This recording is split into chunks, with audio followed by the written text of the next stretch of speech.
You are listening to the Knightline Sports Network, brought to you by Travis Dever and the Dever team, 386-690-1636.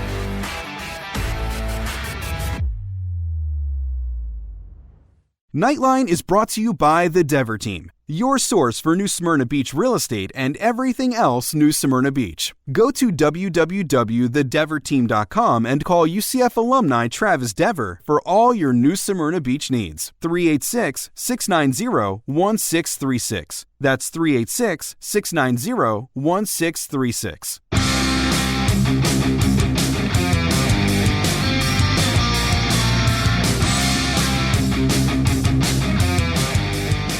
Welcome to UCF Knightline, your source for UCF sports and former player information.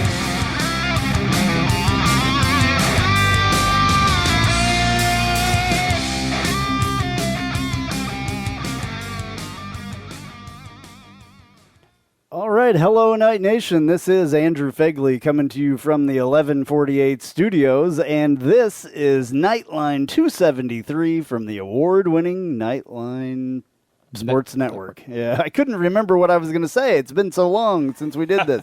Roger, do what you're going to do there, and then we'll talk. All right. And on this week's show, football season is here. Who's who for the 2022 Knights? We talk schedules and give our predictions. We go inside the huddle with an all-new former UCF player analyst. Your questions in Ask Knightline, the Tijuana Flats hot take of the week, and news and notes. All righty. A little bit different this time. We've got Ben joining us for the duration of this season as well, which is super cool. Thank you very much for being here. Absolutely. Thanks for having me, guys. So Ben and Roger are both here. I need to get... First of all, thank you for listening. Welcome back. It's been a long time, I know. Got to get something off my chest, though, first of all here. I'm going to make a little bit of an announcement, and you may have, thought that this was coming or whatever. Well, it's here.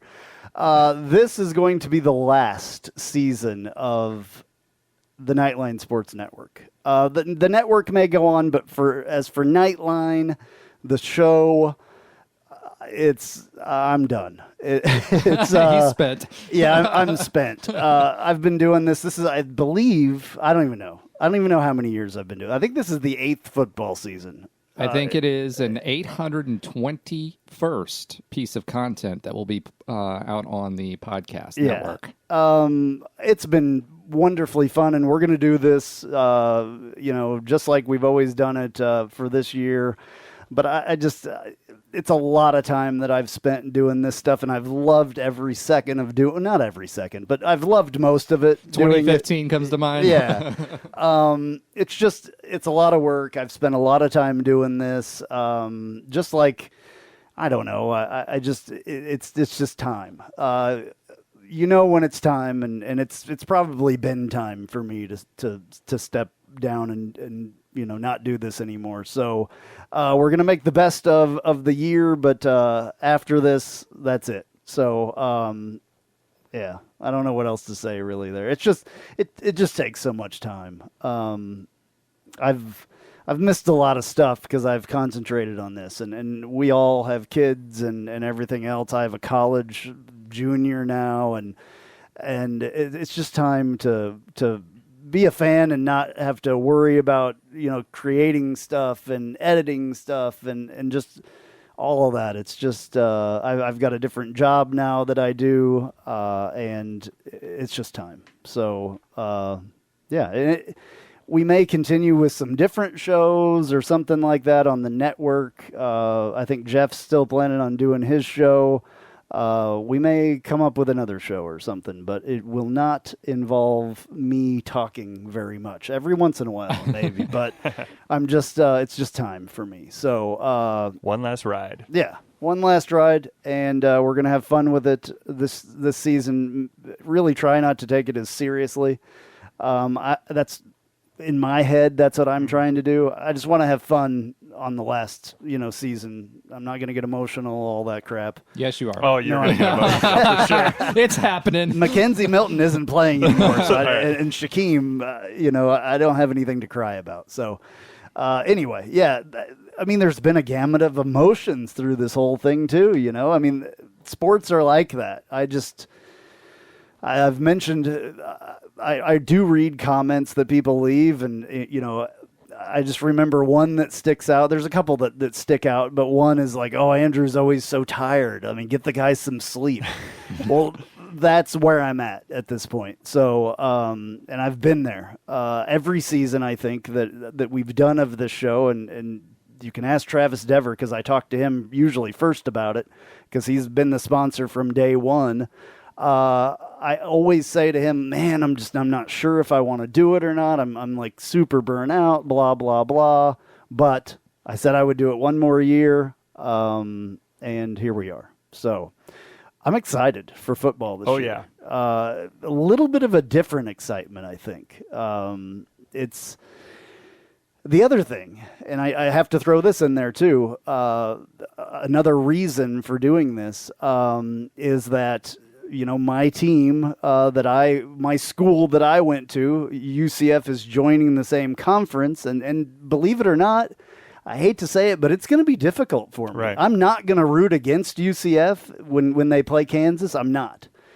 But it's going to be hard. And that when the whole thing with the Big 12 was announced, I was just like, oh my God. Literally, he wasn't on air about it, but he literally was. I mean, total house divided moment. You could see the cracks in his forehead. It was exactly. Yeah. I mean, I hate when, your two teams or whatever have to play each other. If you have two NFL teams that you root for or whatever, and they have to play, it's difficult. But when, UCF is my adopted alma mater, Yeah. and it's just going to be really difficult. And I don't want to talk about that stuff. It's just, that is one more reason that it is time for me, just because it'll make the entire thing even more difficult for me. So anyway, enough about me. I apologize.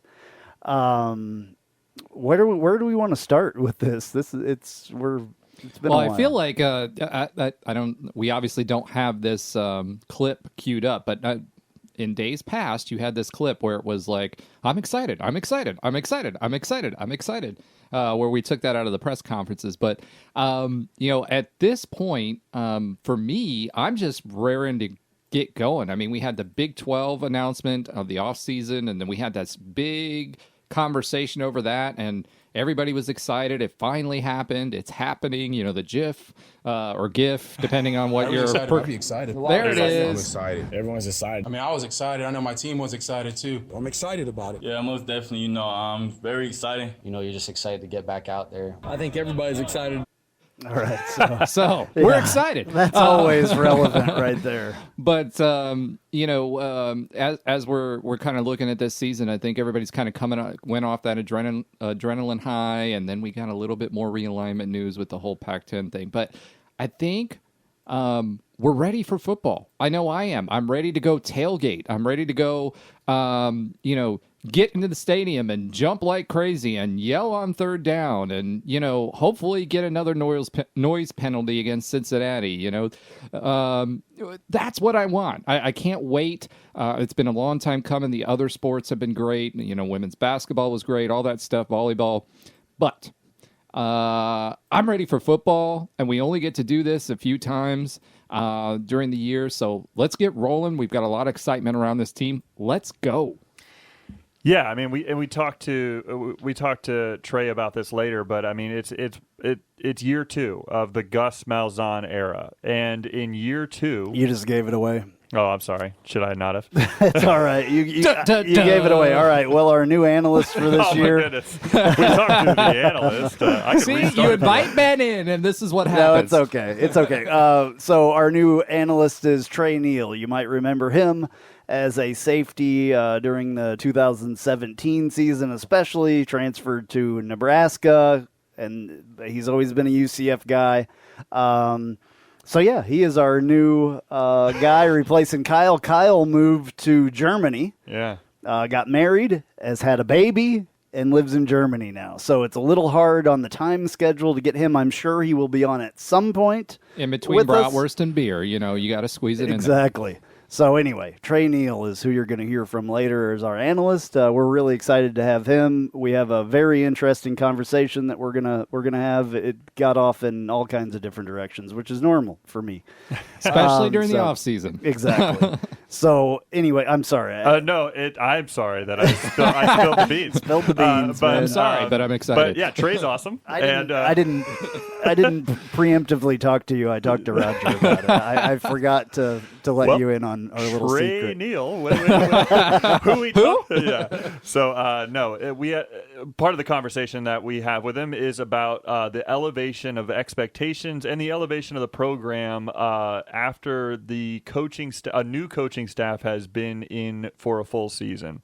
And obviously our expectations are elevated in season 2 because of what Trey and his 2017 team did in year 2 under the Frost era. But it really does feel after the kind of Danny White Heupel era ending and a lot of the possibilities that we were thinking about as Gus and T-Will and everybody kind of came in last season, and we started to grab some good transfers and and who knows what could happen in recruiting of high school students and all that. And then all of a sudden we've had a full year of it. We've beat Florida in the bowl game. We finished on a high note, and it just feels like the foundation is set for year 2 to kind of take another step in this era. And then obviously we know what's happening after this season with the move to the Big 12. And so it just really feels like this is primed and ready to go for a special year. And I hope that is something that certainly comes to pass. So we're going to have some difficult opponents, but I think the excitement level is justified. Absolutely. All right. Well, we put out some Ask Knightline a request to get that going. So we'll do that real quick because that leads to all kinds of other conversation when we do that. So Brian W. Peterson, one of our favorites and pretty much has always had a question for us, says, if you were, by the way, at Brian W. Peterson on Twitter. Thank you, Brian. If you were Gus, who are you personally picking to be QB1 and why? So, yeah. Jumping right in. I'm not horribly excited about this JRP thing. I know you've been screaming about Mikey Keene all year last year. And yep, I was really rooting for Mikey Keene. I don't know JRP. I see him from I've seen highlights of him when he was at Ole Miss. So we've seen what he can do. He's an exciting player. We've seen him in press conferences, and he's very articulate and a nice guy. Seems pretty excited. All that stuff.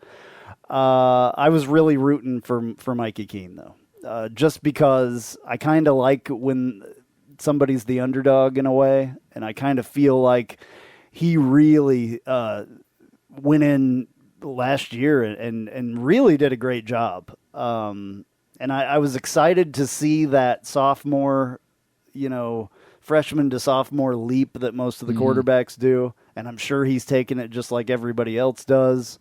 So yeah, I was really looking forward to that. And now I'm not going to not give JRP a chance, obviously, because he's the starting quarterback at this point. So, yeah, we'll see, and I'm excited to see what he can do. I'm excited to see him taking off down the field running because you know that he's going to do that, and I think that probably had a lot to do with it. Mikey struggled a little bit running, didn't let him run very much, right. And the couple times that he did, we were like, wow, he can run. Yeah. We saw that in high school tape of Mikey Keene for sure that he could run. Right, and then I remember one game specifically, didn't last year he had like a 70-something yard game. Yeah, but he didn't pass well. Yeah. He had some issues, but he was a freshman. So, I was looking forward to that. Not a huge fan of a guy transferring and starting, just immediately. And I like the competition and all that, and I'm sure there was great competition. Gus talks about it. I have some clips about how difficult the situation was to pick and all that stuff. So you guys give your opinion now. So for me, listen, there's nothing to be taken away from Mikey Keene and what he did last year. It's a very tough ask for anyone who's 17 years old to be thrown in after Louisville, follow up Dylan Gabriel, and then come out with a winning season. And not only come out with the winning season, but hand UCF our first win against the University of Florida, right? So that's going to be something that's going to be associated with him for the rest of his quote-unquote UCF career, as fans, etc., right? Now, fast forward to this year. One thing that, Gus had a problem with, not a problem, he had a challenge with, while at the same time he had a benefit of, was Dylan Gabriel, right? Because Dylan did not play his system. So Gus Malzahn is asked to come in.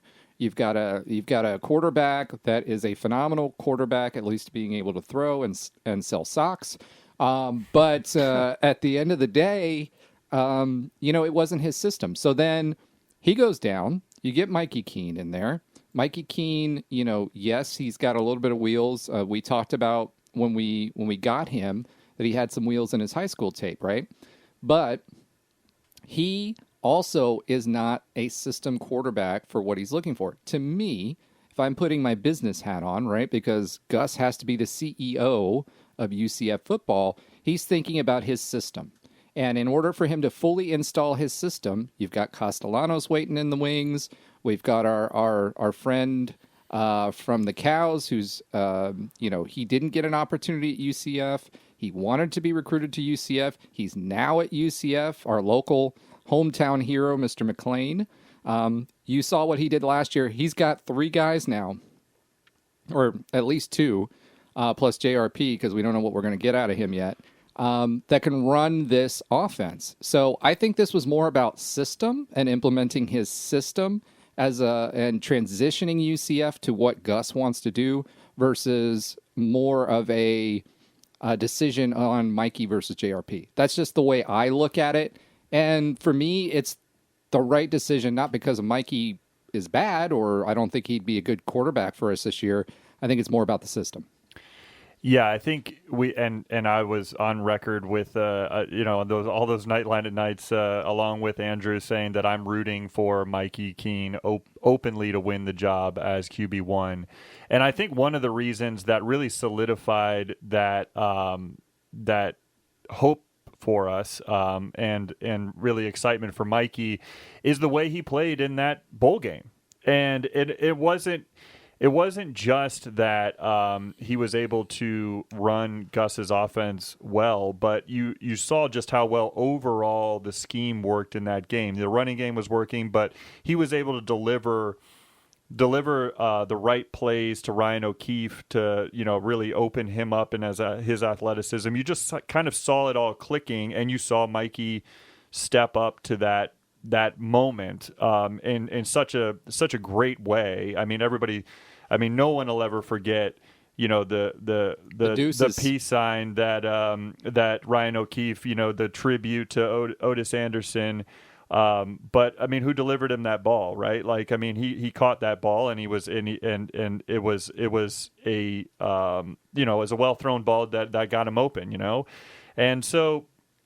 I think that was one of the reasons why we were rooting for Mikey, and and we have a lot of respect for the kid. I mean, he's a young guy, as you mentioned, 17 years old, and he has to take over and follow someone who we thought prior to the season that had a chance of leading us to an undefeated year potentially. We had no idea. Will be a Heisman candidate this year at Oklahoma. Exactly, and we thought prior to last season that he had a chance of being a dark horse Heisman candidate, and he has to follow him after that Louisville loss that we didn't just lose Dylan Gabriel. We lost our best running threat, and et cetera, et cetera. So I think that caused us to root for Mikey Keene. He's a gritty kid. He's somebody who is easy to root for, and all of that being said, I agree with you. That JRP was brought in here for a reason. He was brought in here to UCF not only because of his running ability, but the flashes that Gus saw when he recruited him in high school to try to come to Auburn, and some of the flashes that he did see through his relationships, I'm sure, and knew about through some Ole Miss partnerships, I'm sure.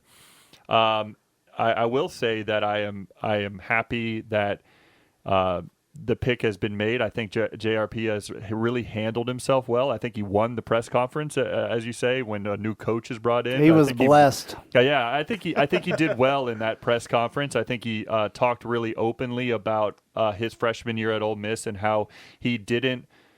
He tried to rely too much on his athletic ability and didn't read defenses as well as he feels he does now. And I think overall that John Rice Plumlee has embraced UCF, and UCF has embraced him. And his teammates seem to be very enthused by this decision and excited for what is to come. Some of them are a little bit on the fence, and maybe Team Mikey still, but I think that locker room is going to be won over by anyone who hasn't already been won over by JRP. All right, I wanted to get a clip in here real quick, a couple clips, just on this subject, because I took the time and did this, so I want to make sure I play it. Let's do it. All right, this first one is Gus Malzahn making his first statement, basically, in front of the press about the quarterback competition. We named John Rice Plumlee our starting a couple days ago.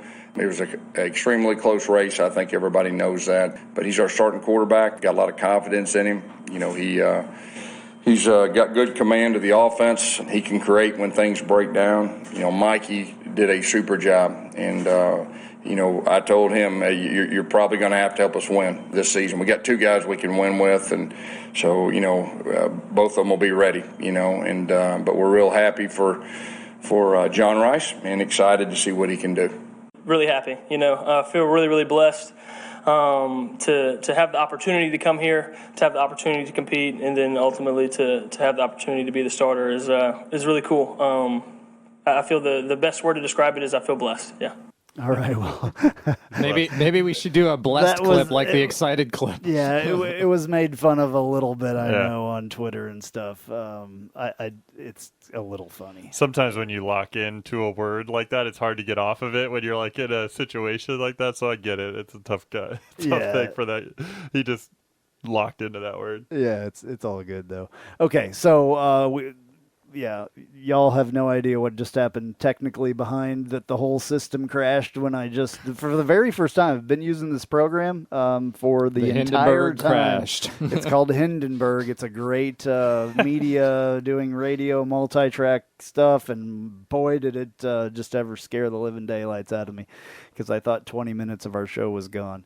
Anyway, we updated it and found the temp file. Thank God.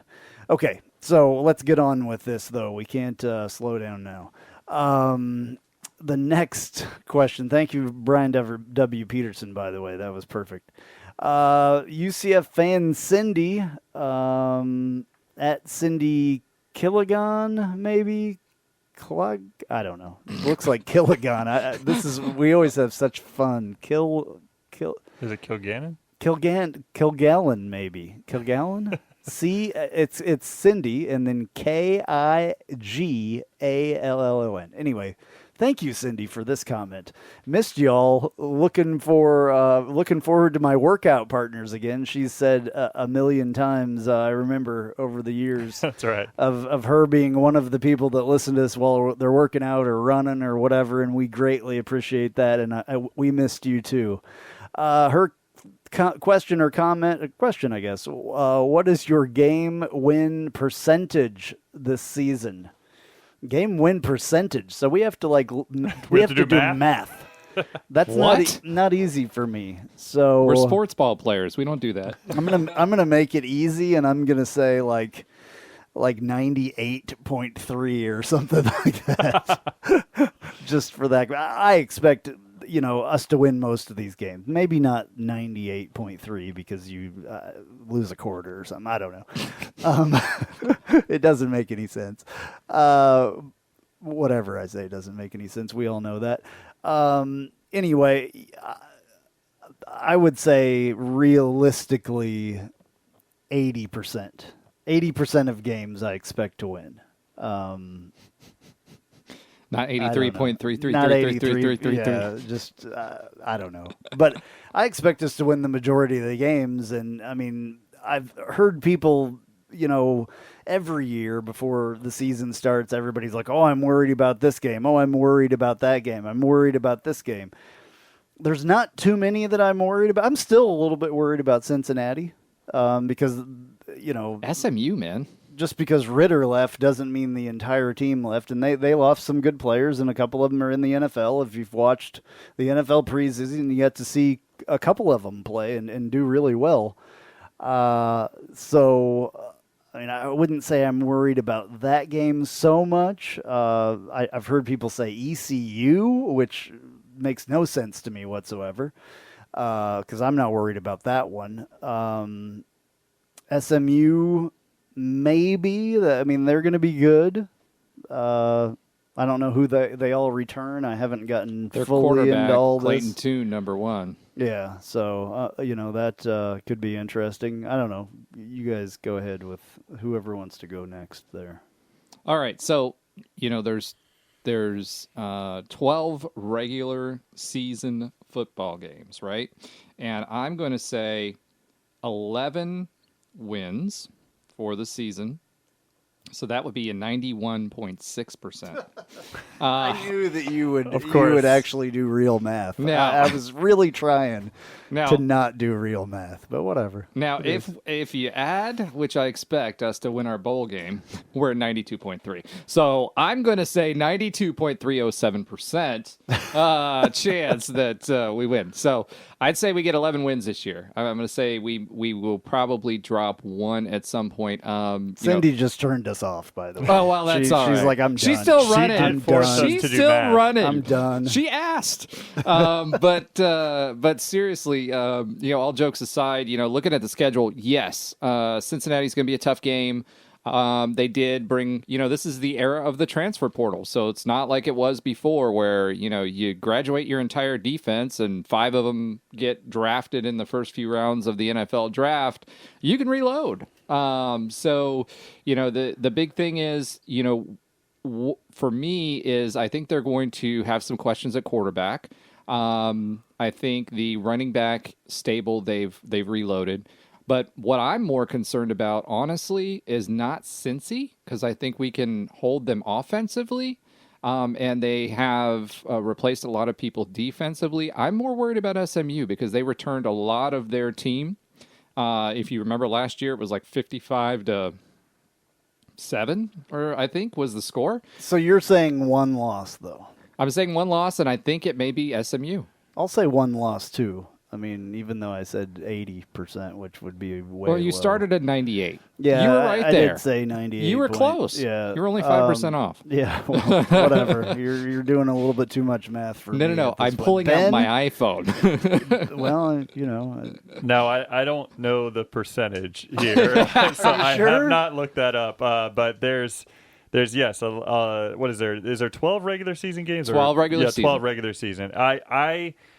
I expect this team to be good enough to make the conference championship game this season. I hope that we could potentially drop 2 if we had to and still accomplish that. History tells us that we can't, but I'm hoping that's possible. I think that there's a large majority of our conference games, especially that we absolutely will be, the good news is most of the tough games are at home in the conference. And so that certainly is helpful. We mentioned Cincinnati already. I mean, that game is going to be, wouldn't it be great if we were both undefeated going into that game? I think it would just remind us so much of 2018, and it just could be amazing in the bounce house for that game on October 29th. I think that in my heart of hearts, I think that there's a chance that we could drop 2 in the regular season, and I hope that only one of those is in conference, and we still are able to make that conference championship game, because I expect that to be against, one of the big 3. It'll be Cincinnati, Houston, or SMU. Houston is not on our schedule, so it's a good chance that they have a little bit lighter schedule than Cincinnati, SMU, or us. So that could be an interesting one. So I'm going to go ahead and say 10-2 going into the conference championship game, and we'll see what happens. I don't know what that percentage is, though, but thank you for your question. Yeah, I just want to remind everybody again, and I know the expectation, especially following 2017 and 2018, is to be undefeated. That's the expectation that most people hold, I believe. But realistically, that is very, very rare to happen if you're not Alabama. Yeah. I mean, even if you are Alabama, we've seen, them get beat. Gus did it 3 times. Yeah. So I believe this team is going to be strong. I just I kind of temper my expectations sometimes, though, because we haven't even seen one game yet. I mean, there's trapdoors all over the schedule. I mean, the last year in the American, it's not going to be easy. And everybody's going to want to take our head off. No doubt. Yep. And, because it's our last season in the American, so the 3 teams, or how many ever are going to the Big 12 with us, those teams are all going to have a bullseye on the back of their head. So everybody's going to want to take us out. There's some that want to take us out more than others. One of them happens to be towards the end of the very end of the season. That one, I don't think their team is. We're talking about the Cows. There it is. I haven't heard that in a long time. But that they want probably more than ever to take us out before they have their last chance to do it. Well, their head coach wants it too, because his head's on the chopping block. They sold out Timmy McClain for Jerry Bohannon from Baylor. Brought that quarterback over. Who played for Baylor last season. I'm really excited about Timmy McClain, by the way. He is redshirting this season to have his 3 remaining seasons left. I'm fine with that because we have JRP for 1. We have 2 if he wants. We actually have JRP for 2 more seasons. We can have him. He's not just his last season. So. Oh yeah, I thought this was it. Okay, so 2. Yeah. Tommy C. I'll tell you what I'm excited about with Timmy McClain, just since you brought him up. He's, like you said, he's redshirting this year. He's going to be on the scout team. He's going to be running the scout team, and we're going to be going up against a couple mobile quarterbacks this year, and especially in week 2 against Louisville. I know we're going to get into that next week, but I'm pretty excited that he's running the scout team for the game planning against Louisville, because Malik Cunningham was no joke against us last year. Right. He was the reason why we lost. And everybody that's listening to this should remember what happened last season against the Cows. And Timmy McClain literally single-handedly almost beat us. Yeah. If it wasn't for a dumb mental mistake right at the end, it would. Thank God for that. I mean, but he didn't have a good team around him. I mean, he was that team. So it could be interesting for sure. I'm excited that he's on our side now, because I don't ever want to, I think he's excited. He originally wanted to come. He wanted to come here. He's from Sanford, right here. Went to Seminole High School. Should have come here with the rest of the guys and chose to go over there. And now he didn't choose. That was Heupel. Yeah, Heupel didn't really recruit him. Yeah, he didn't recruit him. You're right. Which is a mistake. But he still signed the letter of intent over there and went there. So I won't hold that against him for too long. Good to come over to the winner's side, So there's a lot here though that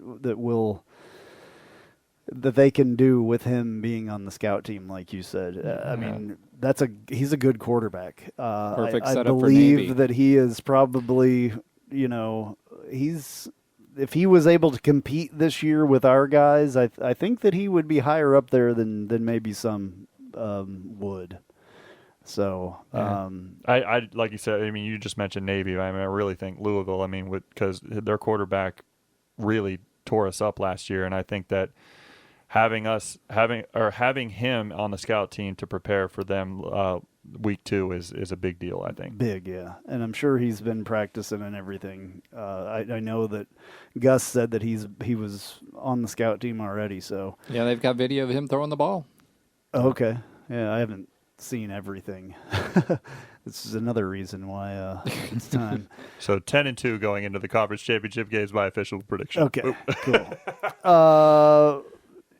Zach, UCF Zach, and we've heard of him before, and he has asked questions, and I've always been intrigued by this username at Zeebles UCF. Zeebles. I love it. Still never have figured out where that came from. He's never told us, Zach. If you're so inclined, I would love to know where that comes from. Anyway, welcome back. Thank you very much. Other than quarterback, what position are you most interested in learning about Thursday? Oh, this is easy. Easy for me. Linebacker. That's what I'm worried about. That is the one position that I'm worried about. I'm not worried about any of the rest of them, but we've got, I don't think we have one guy, right, that is coming back. That is, started for us. Yeah. Jeremiah John Baptiste. Yeah. One guy. JJB. Yeah. And some of the other guys have started at other schools and stuff like that. But I mean, and looking at the roster today and the 2 deep depth chart, there are names on here that I have no idea who they are, to be honest with you. And they're on the 2 deep. So one of them is starting and one of them is the backup, and there are guys literally that I have no idea who they are. Yeah, I had to look up a few today. So just to make sure. Full disclosure on that. Yeah, I mean I had to remind myself who they were. Let's put it that way. I had to remind myself who they were. One of them being Jason Johnson. Who is Jason Johnson? He was a transfer. 3-time All-American, and he's the FCS guy. He's the FCS guy. So I'm not worried about him too much because he did very well there. I mean that was probably my Brandon Jennings. Has he been around for us for a while? Yeah, he's the transfer from Maryland. Walter Yates. No idea who the that third? is. Walter Yates played at a HBCU last season, I believe, and he was it was a stud for them. I think it's Savannah State. Okay. And then KD McDaniel. This is another one that I'm a little bit. Also a transfer. I think he was from Kentucky. That's the one. Okay. All right. So he's more of a lineman though, because the Buck, I guess the Buck is it's a hybrid. It's a hybrid defensive end / linebacker. It's basically where I believe that Tremont Morris Bash. No, Bryant. Who was the guy? Bryant. Not Kobe. Kobe Bryant. Bryant played for. No, jeez, I can't even remember his name now. Big Cat. Bryant. He was the one that was the Big position Cat that Big Cat played. Okay, so the Buck. It's like a stand-up defensive end, right? And the defense seems to be expecting big things out of Tremont Morris Brash this year. So we'll see. I imagine KD McDaniel will get worked in, but I'm so glad that Tremont is still on the team after what happened last year. And that he's eligible to play. And all that. That's exciting because, I mean, that guy has had flashes of brilliance over the years, but has been held out a lot because of off-the-field issues and everything else. So I'm looking for a big year from him.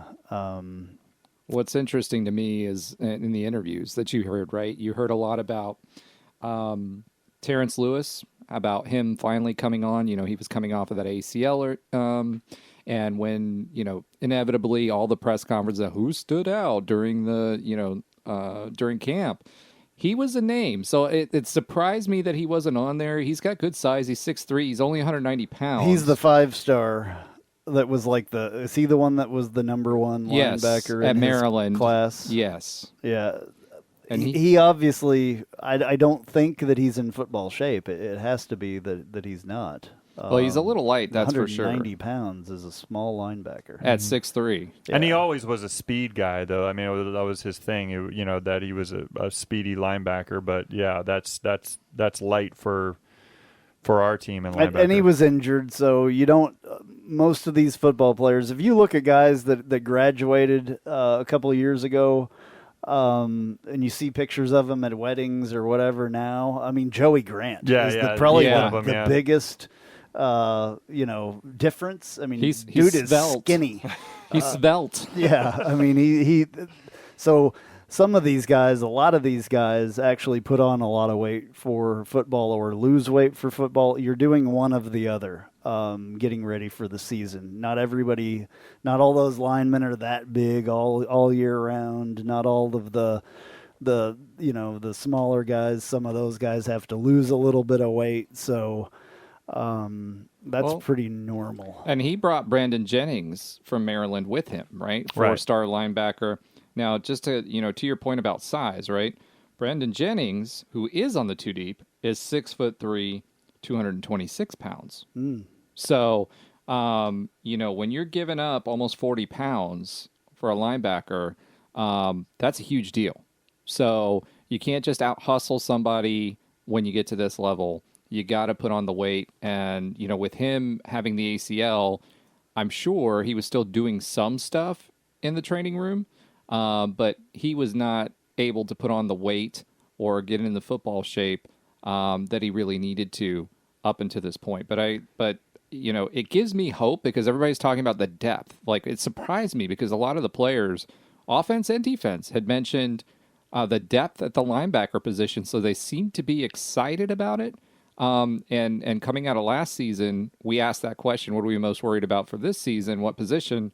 And we said linebacker. And so now when this depth chart came out, it really did surprise me as to who was listed on the depth chart versus who was expecting coming out of the interview. So it's really interesting. So the question from Zeebles, right, is what position group are you most interested in, right? Mm-hmm. And I agree with you. Linebacker was one that I didn't want to say because I knew we were all going to talk about it. I mean, it's probably the biggest mystery. It's the biggest mystery, and it has been all off season. I'll say what I'm interested in this game, though. I'd like to see what we have here with this wide receiver core. I mean, we've got some fresh faces in wide receiver with Javon Baker and Kobe Hudson. They're listed as starters along with, of course, Ryan O'Keefe. How are we going to – obviously, we shouldn't. I hope we don't, show a whole lot of flashes of how we're going to use Ryan O'Keefe this year because I think we need to keep that for a bigger opponent. And it can't only be O'Keefe.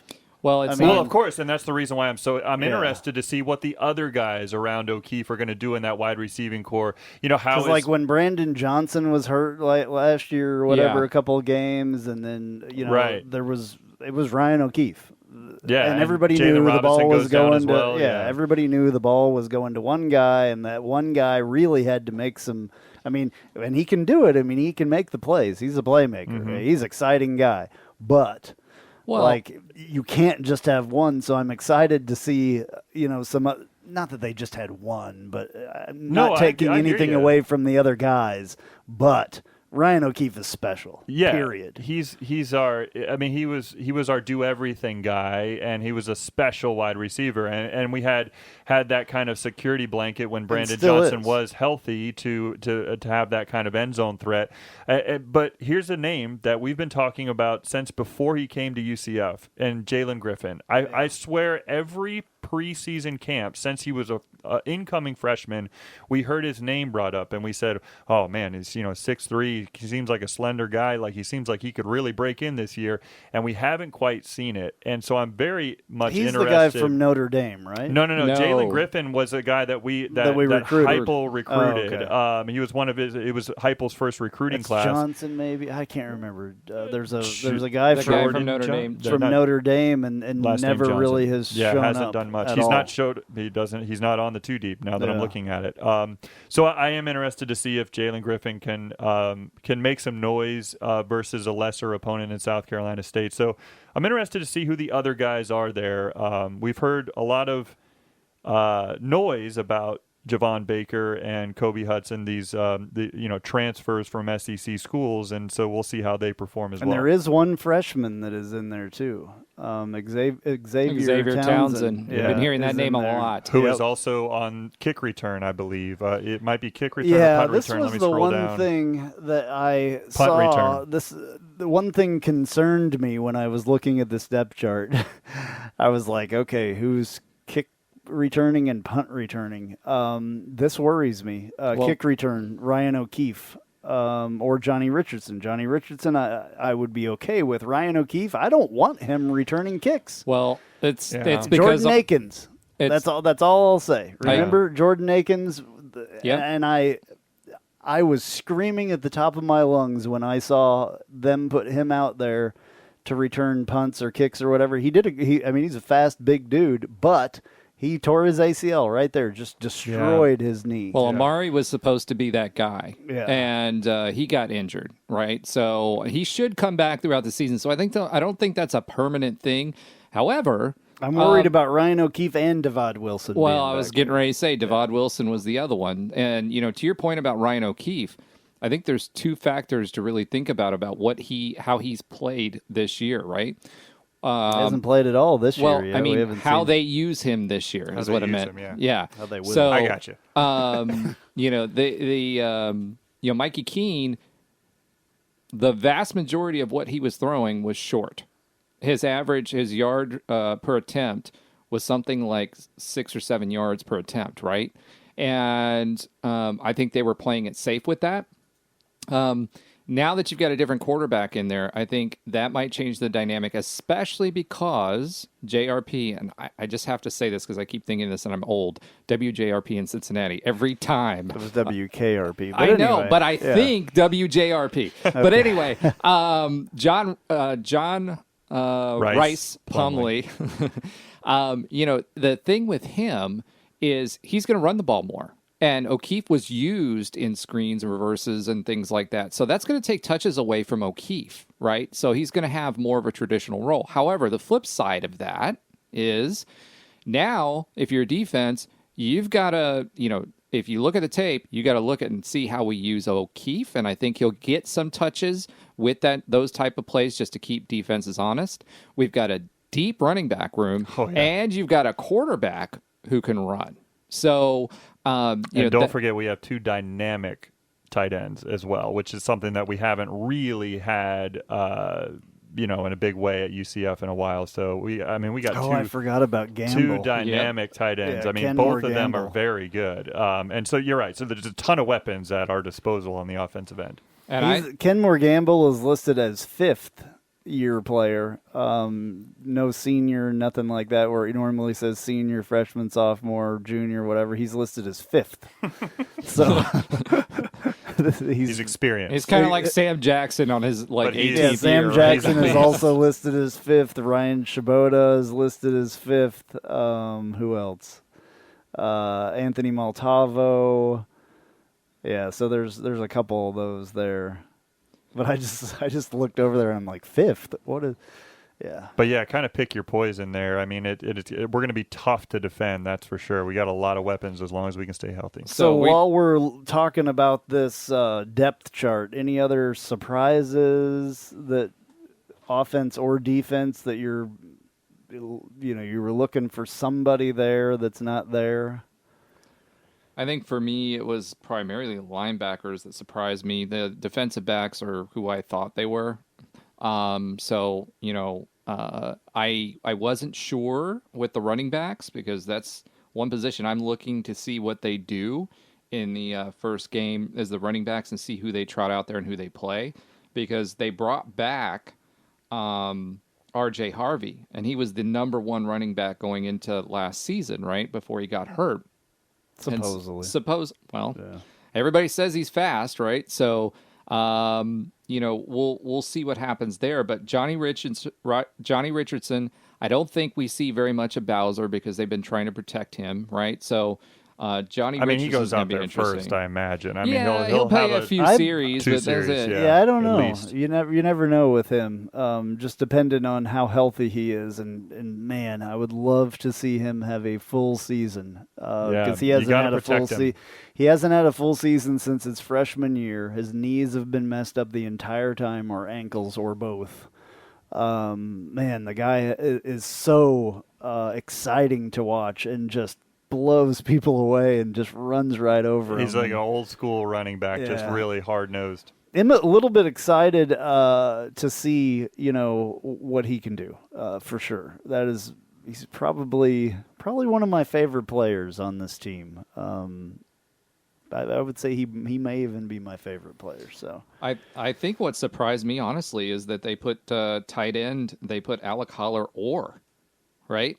I wasn't expecting that unless they're talking about 2 tight end sets when they're doing this, right? And that may be the case and when they're putting that out there. Were you expecting Keymore Gamble not to play, or were no, you expecting I was expecting him to be a clear number 1. Oh, really? And yeah, I was expecting Alec Holler to be number 2. I mean, he played well last season. Right. But what Kimura Gamble is... Yeah, he's a beast. Right. I was expecting him to be... And he transferred here for us. Right, let's hope that they use the tight ends. We've been clamoring for use of tight ends more and more. And when Alec Holler was used last year, he stepped up. He had some big catches last year. I mean, I think he's more of a dynamic athlete than what we see, and we have heard his name a lot in camp. Well, his hands have gotten a lot better, and what I'm looking for Gamble, honestly, if we're going to go run heavy and we've got a running quarterback, he needs a check valve. That check valve is going to be the tight end that goes into the flat. And so I think we're going to see more. Do a lot more than catch the ball. Yeah, as well. No, I know. They're really a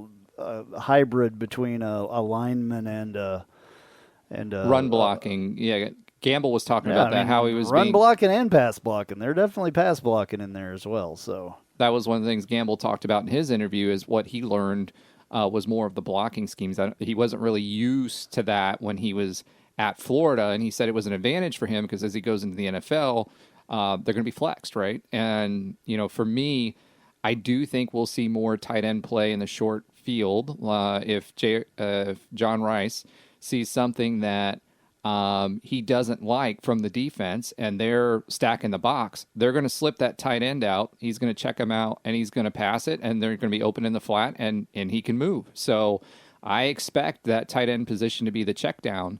If they're stacking the box and keeping the defenses honest. Okay. Yeah. One last name that I'll say wasn't a surprise or anything. It was more of excited to see it. Is I think of the true freshmen from this past class of Gus Malzahn, I think Nakai Martinez, local kid from Apopka High School, backing up Justin Hodges, who was awesome at that night linebacker position, like towards the end of last season, kind of that hybrid position. I think he's going to get a lot of playing time this year. I think at the end of this season, Nakai Martinez is the one true freshman that we talk about the most just because he got the most opportunities and he made the most of his opportunities. I think he's a special player that has a great future.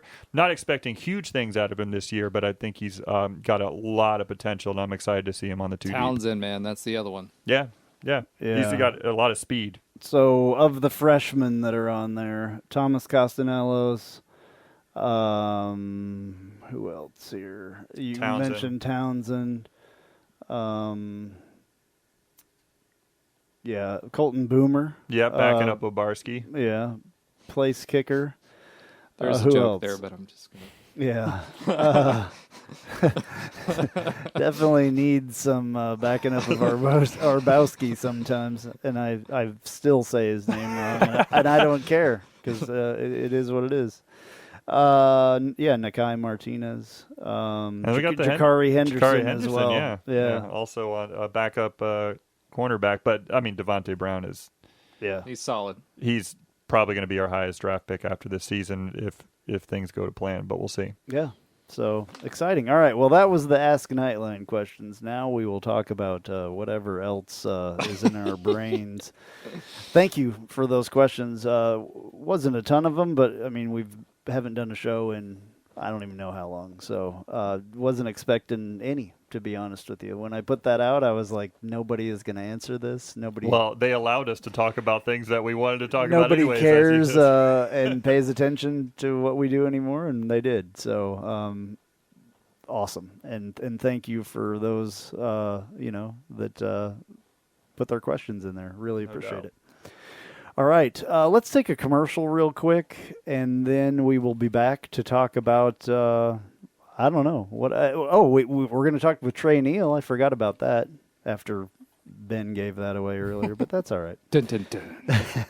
All right, we'll be right back after this. Hey, this is Travis Dever, Kai's Real Estate, the Dever team, New Smyrna Beach. Your source for real estate and everything else New Smyrna Beach. Proud sponsor of Knightline. Call me anytime at 386-690-1636. That's 386-690-1636. Let me show you my hometown, New Smyrna Beach, UCF's favorite beach. Go Knights and charge on. An auto accident can change your life forever. At Chad Barr Law, we are raising the bar on what to expect from your personal injury attorney. Hi, I'm Chad Barr, and I want you to know that our entire team is dedicated to providing you with the representation you deserve in your greatest time of need. If you or a loved one have been injured in an auto accident, call 407-599-9036 for a free consultation or visit chadbarlaw.com. At Chad Barr Law, our clients come to us in need and leave as family. Offices, Altamont Springs. Looking for more out of your Porsche? Look no further than Flat6Motorsports.com. They have the widest selection of aftermarket Porsche parts anywhere in the world. With over 85 product lines and in-depth expertise, Flat6Motorsports.com is your one-stop shop for any Porsche performance needs. Whether you're shopping for intakes, exhausts, suspension, or tuning, they have you covered. Flat6Motorsports.com is the premier Porsche aftermarket specialist. Check them out at Flat6Motorsports.com. All right, that is a good sounding car. I don't care who you are, that is a Porsche, and it sounds really good.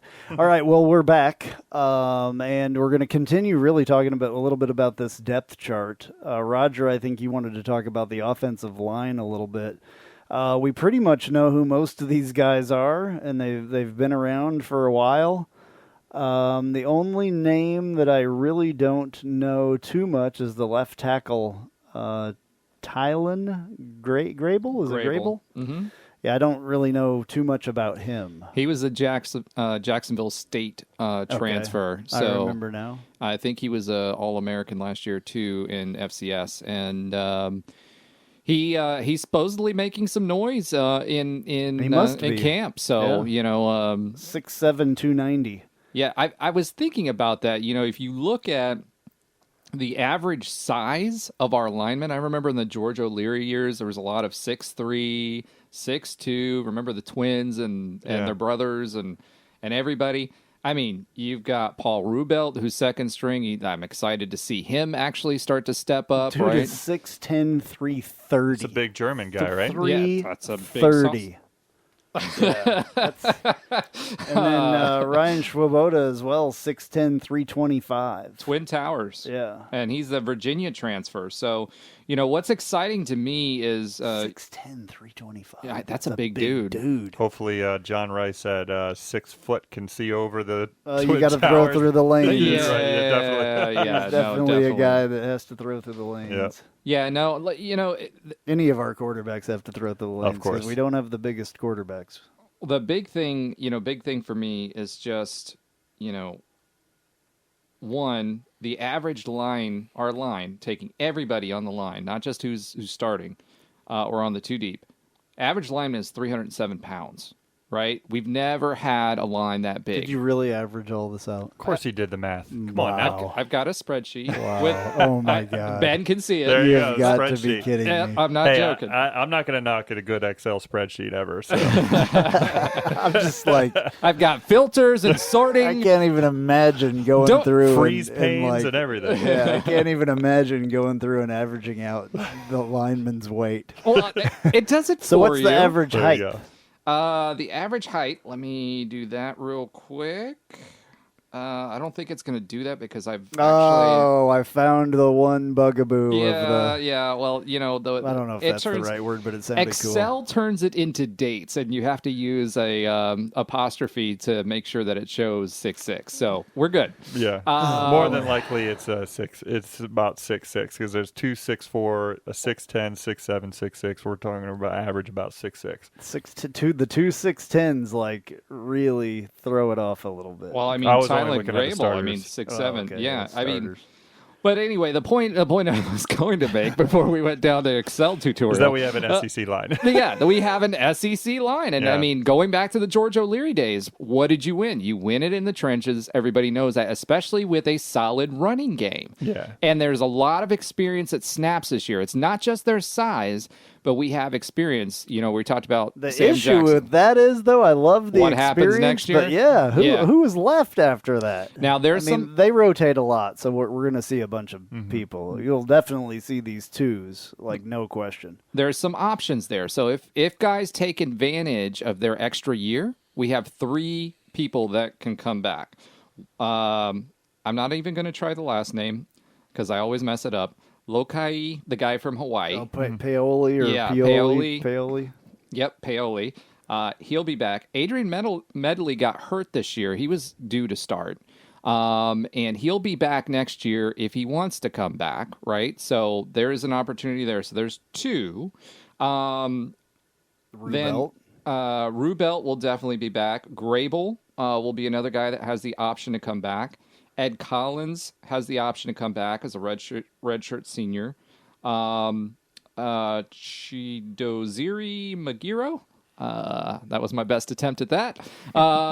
He also has an option to come back as well. So there are some folks that will come back next year, I think. Where do you see that name? On the spreadsheet that I have that you don't. You're he's just not looking on at the 2 deep, and I've got the whole. Okay. I've got the whole roster. So that's why I did the filtering and sorting. Anyway, what is his weight and height? You want to know? It's 6'5", 325. Okay, there you go. He's a big boy. But at the end of the day, my point in saying all that is we do have some folks with some snaps that can come back next year if they choose to. And, of course, this is the transfer portal. Ryan Swoboda, who will be starting for us this year from Virginia. This is his last year, but he's an example of what we can do to bring in some offensive linemen with size, especially now that we're P5, soon to be 4. P4, and we're an attractive conference or an attractive team in an attractive conference that they will go to. Yeah. All right. Do we want to get into the defense? We talked about it a little bit. Josh Salazar, which he was an exciting player, even in the beginning. So he's a junior now. He's had some moments for sure. Those interceptions, I think, didn't he run a touchdown, like an interception back or something? Did. And we were just like holy Moses. No, that wasn't the Georgia Tech game, was it? I don't remember, but Salazar last season at some point, I think it was last season, I remember him had 2 interceptions or, I don't know, it was crazy. He is a junior, by the way. Yeah. 6'4", 265. I mean, I'm excited about the defensive line. To me seems well.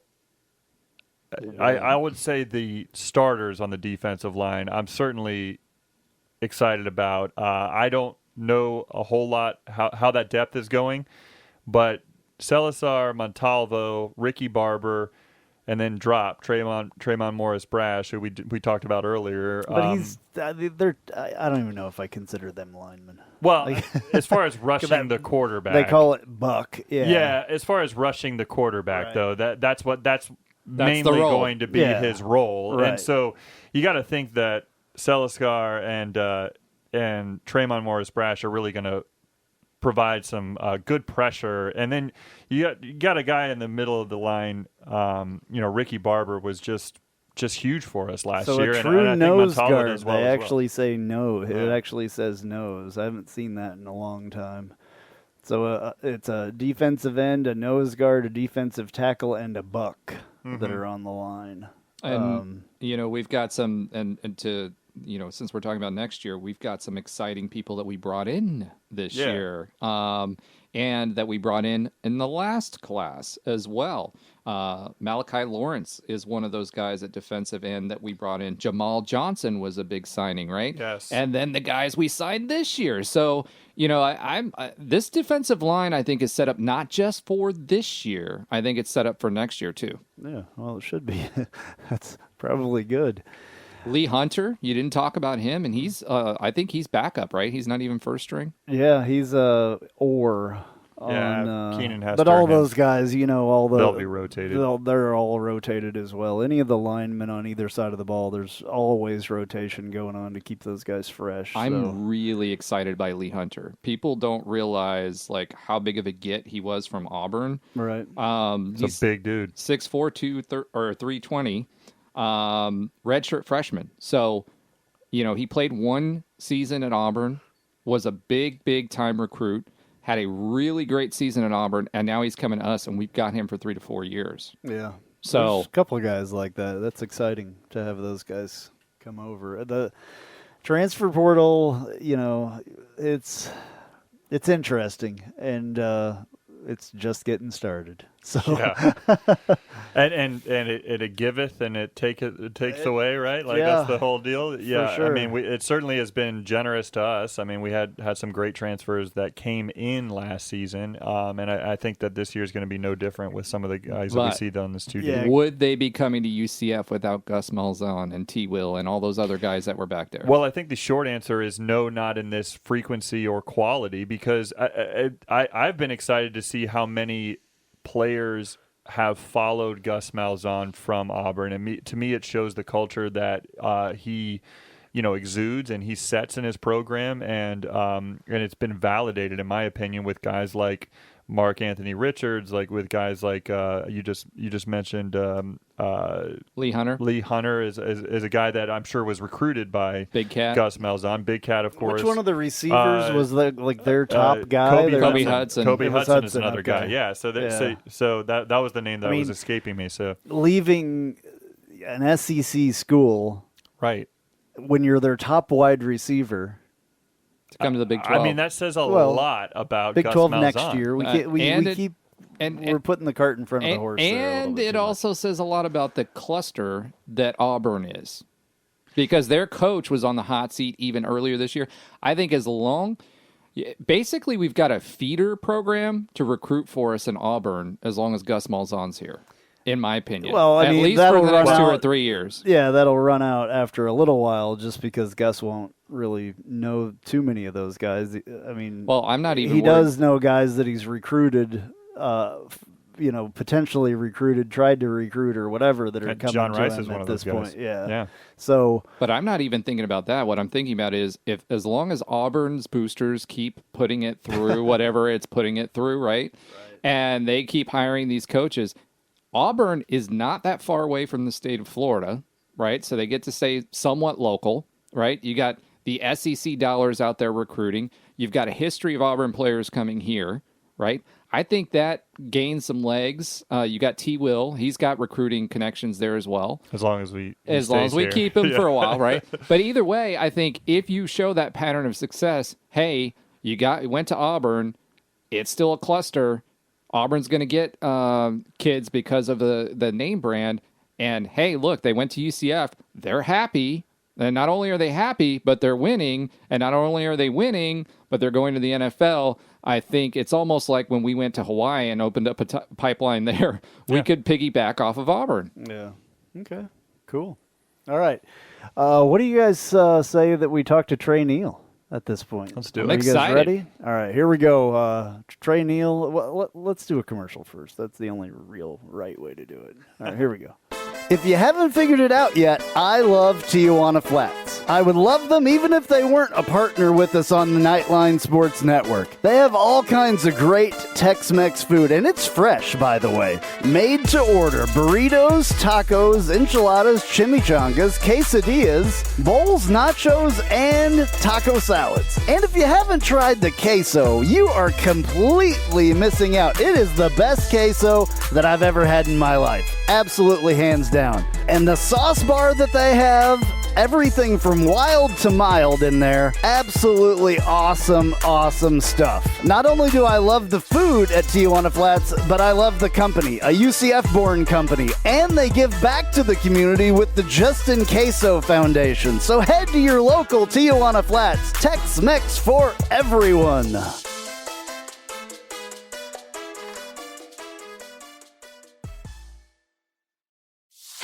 Hey Jeep Wrangler owners, have you ever sat in your office at work and watched the rain just pour into your Jeep because the weatherman said that there was a 0 chance of rain? Or you put your doors back on because there was a 100% chance and then not a drop of rain fell?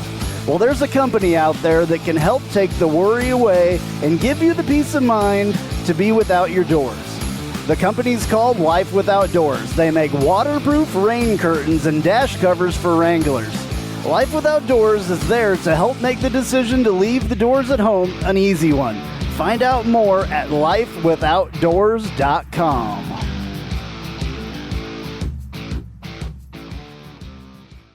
Spice up your company with homemade marketing services from Tasty Gravy Creative. Tasty Gravy serves up the menu of budget-friendly marketing, graphic design, and public relations services customized to your specific goals. Co-owned by a UCF graduate, Tasty Gravy can help refresh your brand, strengthen your online presence, or reinforce your company's message. Contact Tasty Gravy for help with your website, social media, marketing, advertising materials, and more. Visit tastygravy.com. All right, please welcome inside the huddle with our new analyst for UCF Knightline. We're excited to have him. It's a name that you've probably heard before, haven't heard for a while probably with UCF, but a guy that was extremely important in, I remember one of the games that you were most important in was that championship game against Memphis with that last second or last minute interception, and that was a huge deal to seal that game. And I don't think UCF would be where they are right now, honestly, without plays like that, especially coming from you. So Trey Neal, everybody, excited to have you. Thank you very much for coming on, and you're going to be our analyst for this season. Very excited about that. Welcome. Absolutely. Thank you. I'm excited to be here and talk some more ball. All right. Well, first of all, so you were on that 2017 team, then transferred to Nebraska. We've talked off air about this. I'm not going to bring it up on here anymore. I was highly critical of that situation back then, but we're not going to get into that. We've said our piece to each other. I understand what you were thinking now, so it's all good. I apologize. Thank you for being on my show. No problem. That was all love now, man. Yeah, it's all love now. Yeah, we talked a little bit before we started recording, and the world of football has changed. Transfers are nothing like they used to be. It's nothing personal, and you were nothing personal either, doing what you had to do for yourself, and I totally get it now, and back then I didn't quite get it. So I think the emotions were a little raw back then for everybody. Yeah. Oh yeah. There was a little bit of a different time. Transfers, are really no big deal anymore. It's very common, and we've got some good ones that have come to UCF this year. Pretty excited about some of them, not all of them, but wow.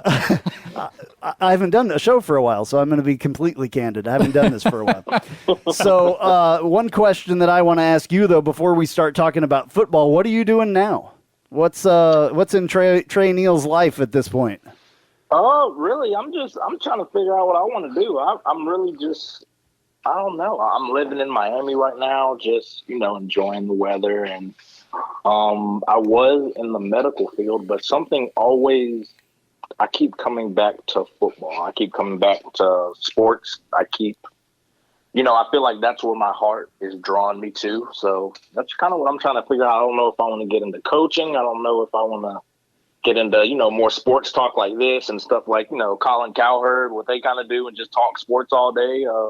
I don't know yet, but that's just kind of where I'm at. Trying to figure it out, man. Awesome. Well, maybe we can help you figure out that sports talk part. That'd be great. You'll either love it or hate it based on your experience with us. That's what I just heard. It's going to be one or the other. There's usually not both. So, Okay, let's get into the football thing. Have you been keeping up on UCF? You're going to have to really keep up on UCF to keep up with us. So, I will always keep up with UCF. I always have.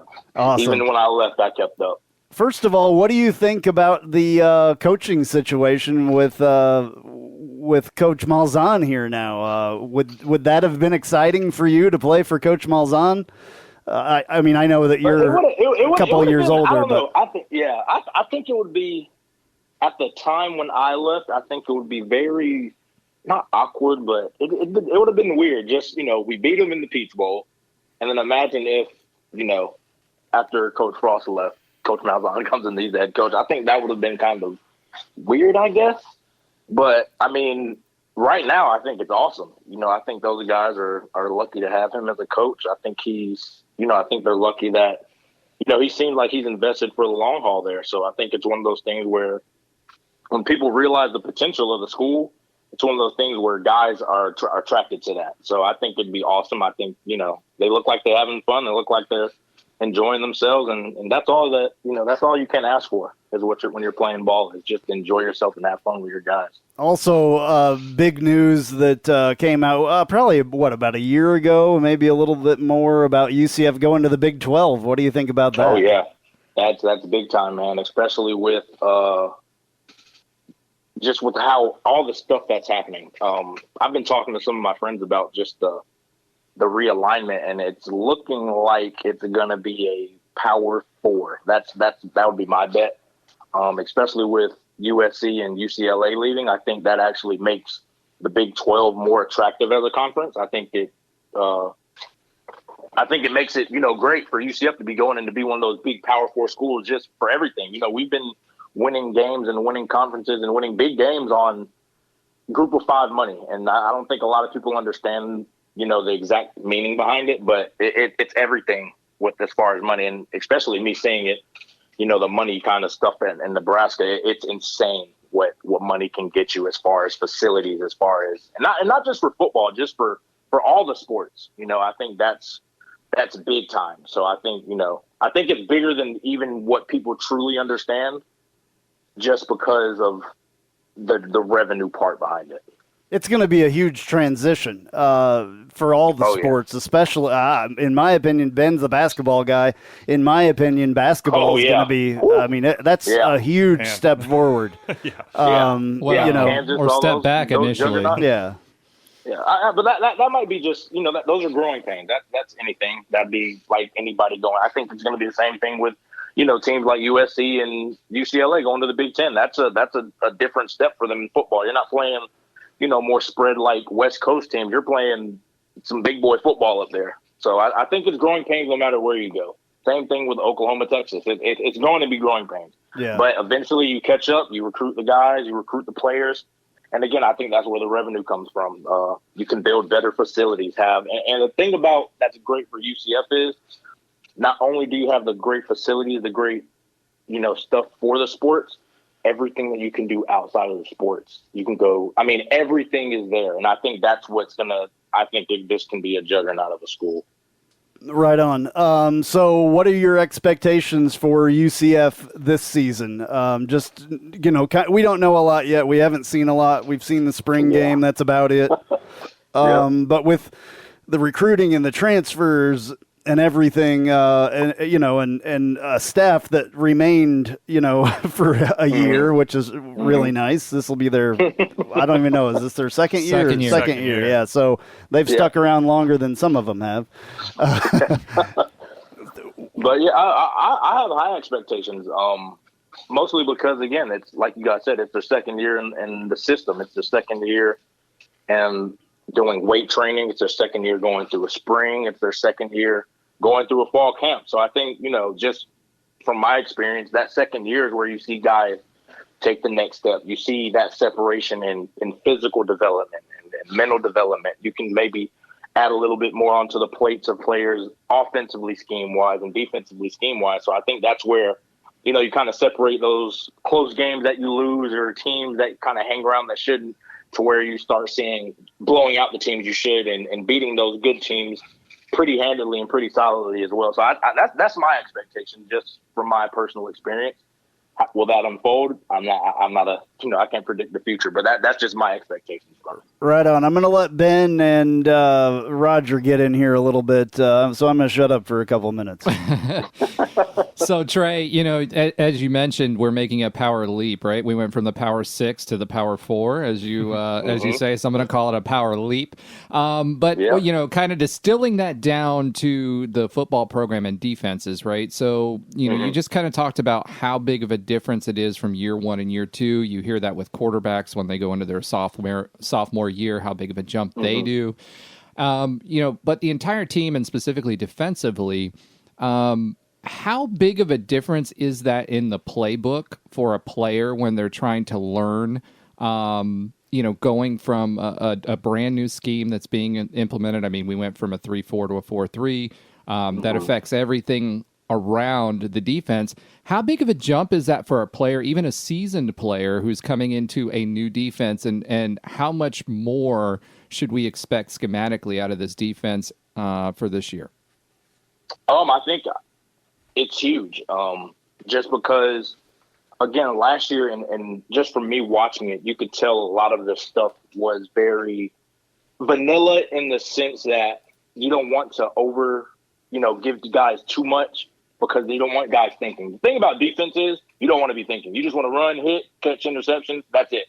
If you want to get the best out of your guys. So I think that once the thinking comes along, once guys don't have to think, they play so much faster. And I think just, again, being at year 2, all the basic stuff that maybe they had to think about last year that were simple, now it's easy. They can go teach the coaches how to do it. They can teach the freshmen, this is how you do this with the basic stuff. And then that allows the coaches to go a little bit further in depth into the defensive stuff that they can, do have a little bit more fun with some of the schemes and the schematics behind it. So I think it's huge. I think that's why I'm expecting it. I'm expecting the defense to be very good, especially when you have guys, a lot of the secondary guys are coming back. Actually, all of them, I think, are coming back. And the back end, I think that if you can have a solid secondary, that's just my belief from my time. If your secondary solid, seasoned, and can function, you can do whatever you want up front. You can send everybody, put them in man. You can do whatever you want schematically. So I think, with all those guys coming back, and then those are good football players, I think that we should have a good defense. That's just my opinion. Yeah, blitz packages is something that comes to mind. And now, thinking on the opposite side of the football. So if, we've heard about John Rice Plumlee and his ability to run. Usually you spy a guy like that, right? How much more difficult is it to play as a defensive player against an offensive threat that adds wheels like that? When you're playing someone like that, like how much more difficult is it for you as a defensive player? Oh, it's extremely more difficult. I mean, even the fact of just him being able to run as explosive as he is, it changes everything you do as a defense. If we were to play a guy, for example, like Peyton Manning isn't running a read option. You know what I'm saying? We're not scared of him pulling the ball and outrunning our defense. The defense is plenty fast enough to catch him.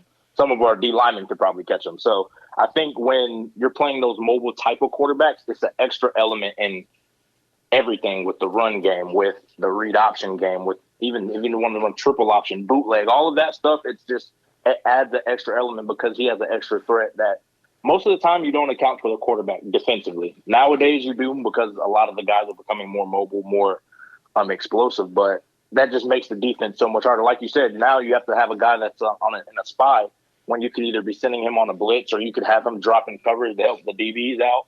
Now you have to have somebody solely for the quarterback to make sure he doesn't run, and that just takes away from the productivity of the defense. And I think you have to. It's hard to factor in. I mean, even the guys that we played, like what's his name, Quentin from South Florida, when I was playing. Yeah, Quentin Flowers. He was a handful, and I don't think people understand. We were terrified of him. We were scared to blitz him a little bit, because we're like, if we don't get the blitz, he's going to run for 50 yards and everybody's back's turned. So it's hard to game plan it. So I think that element is a great element to have. Trey, how do you think the combination of Gus Malzahn just kind of being the head of the program and being kind of that, the older guy with the youthful attitude, but then having a leader on defense like Travis Williams, just the energy that he brings. And I don't know if you've ever gotten a chance to meet him, but just obviously everything that you see about him, just that high energy, kind of that youthful, exuberance that he brings to this defense. Having a leader like that on defense as your defensive coordinator, what kind of benefits? Because obviously Travis Williams has just been excellent for this defense. I thought some of his game plans towards the end of season last year, even dealing with some of the injuries, were fantastic. So we're expecting big things this year. So can you speak a little bit about Travis Williams and what he brings to this team? Yeah, I mean, initially, like you're saying, with Coach Malzahn as the head, I think just having a sense of like a calming stability is always great for any program. But see, the thing that's great with Gus is he's an older school guy. That's just his background, but he's very new school in his approach. So I think that's the perfect combination. You're not going to have guys that are unaccountable. You're going to keep guys accountable, but you're also going to let them enjoy and have fun. Because it's the new age of college football. Guys are going to want to have fun. Guys are going to want to hang out, NIL deals, all that. And I think Gus has embraced it, which I think that makes guys play for him a lot harder. And then with Coach Williams, he's a stud. Guys, from what I've heard, they love him. They love playing for him. And I think that's all you can ask for defense. To me, defense is simple. You want guys running as hard as they can, trying to knock somebody out, and then getting the ball back. And when you have guys fired up, that's what they're going to do. And even just speaking to some of the schemes he was doing last year were amazing, especially just, again, dealing with the injuries and things like that. And a lot of young guys back there that are first-year starters. I think he had those groups, first-year starters, first year in that system. Those guys were playing some good football. And I know it was slow early, but that's to be expected. But, I think it's great that they have, those two guys, and specifically for defense, him leading the pack. I think that's a great thing to have. Yeah, absolutely. And we got two leaders on defense that I'd love for you to speak a little bit about. First off, with the linebacking core, we're a little bit unknown at linebacker this year, but we do have a captain on defense there in John Jeremiah Baptiste. So, first about him, anything that you see about him that you really gets you excited about this linebacking group with him as leader? Yeah, I've been watching him since a year or two ago. I'm like him 11 and 15, even though he's transferred. But I was like, those two guys are studs. They run, they hit, they're physical, they talk. That's all I want from my linebackers. If you can go knock out a defensive, pulling offensive lineman, and then, go cover a running back in space, that's all you want. And that's where I think that they'll be okay with him leading that pack. It's going to be difficult just because, he's probably the one guy that they're going to have to trust on getting guys lined up, especially up front. But, that's the job you sign up for. That's why you are a captain. That's why you are a linebacker and a captain of a defense. That's what your job is to get everybody right and be a calming present while also making those plays. So I'm excited for him. I think it's a great opportunity for him to showcase his talents too. All right. So I want to get more into like the mental game, like especially right now for the players. Your game's coming up on Thursday. It's Monday night. What are you thinking, and what's your stomach doing at this point? Are you getting nervous at this point? Are you excited because you want to get out there and hit somebody that's not your own guy? There's all kinds of things that I remember from when I played that, stuff like that. But where would your head be at this point, and what would you be trying to keep out of your head? So right now they have a game Thursday, so they've been game playing already for a couple of days. I was never nervous, leading up to the games. I always got nervous like right before kickoff, like when it was 5 minutes and we're just sitting there right before kickoff. I would get a little, not nervous in the sense like I'm scared to go out there, just nervous like, all right, here we go. Like it's showtime, it's one of those, but once you hit somebody, once you you start hitting people, those nerves are gone and you're back to it. But yeah, I mean, right now, if it were me, I'm just watching film. Being that it's the first game, though, they could come out in anything. I think you're just trying to look at basic tendencies from last year, and just seeing like, you know, what do they normally run? What guys are coming back? Who do they plan on featuring? And you kind of have an idea. But being it's the first game, I mean, they can come out in something completely different, and just for that shock factor. Just because they want it to be a good game, and so I'm not gonna kill myself in film, but I'm gonna be prepared for the unexpected. So that's pretty much that. As far as the defensively that goes into it, I'm tired of talking trash to my offensive guy. Camp's over, so you know we're not enemies anymore. We're friends. We're hanging out. So we're not enemies with the offense anymore. We're just hanging out with those guys getting ready for a game. All right, I would get super nervous before games. In fact, I remember Mackenzie Milton, the Peach Bowl. He was like almost dry heaving in the end zone. I remember at one point. Oh yeah. I think he actually threw up on the field, right? He probably did, and I've done it before. Yeah. I've totally done it. Have you ever thrown up on the field or anything, or got yourself just worked up so much that because the adrenaline dump is crazy after you make a big play, and you almost get tired afterwards because the adrenaline wears off, and that was kind of when my stomach was at its weirdest point, was when that adrenaline was really pouring in there. And I was just so excited, and I just could not wait, even if I wasn't going to get on the field. I mean, honestly, because there was a lot of the time in my football career that I wasn't on the field. I was on the sideline waiting for an opportunity. But still, your head had to be in the game, you know? Oh, yeah. Was there anything like that, a story that you have about getting excited or an adrenaline dump or something like that? I think so. Like the last that USF game, I think that was the first time I was like, I was like so excited that I was like shaking. I'm like, what is like? But I'm like, why am I shaking? Like, I don't understand why. I've never done that. That 2017 USF game. I think just because like, again, we're 10-0, 11-0. Like this is when the game, like, not that the game didn't matter beforehand, but like we lose the USF, we're not going to conference. That's it. Right. So that's like, this is a money game in our head. Like we have to, and again, USF they were a good team then. So we're like, all right, so that game. They're definitely not now. Yeah.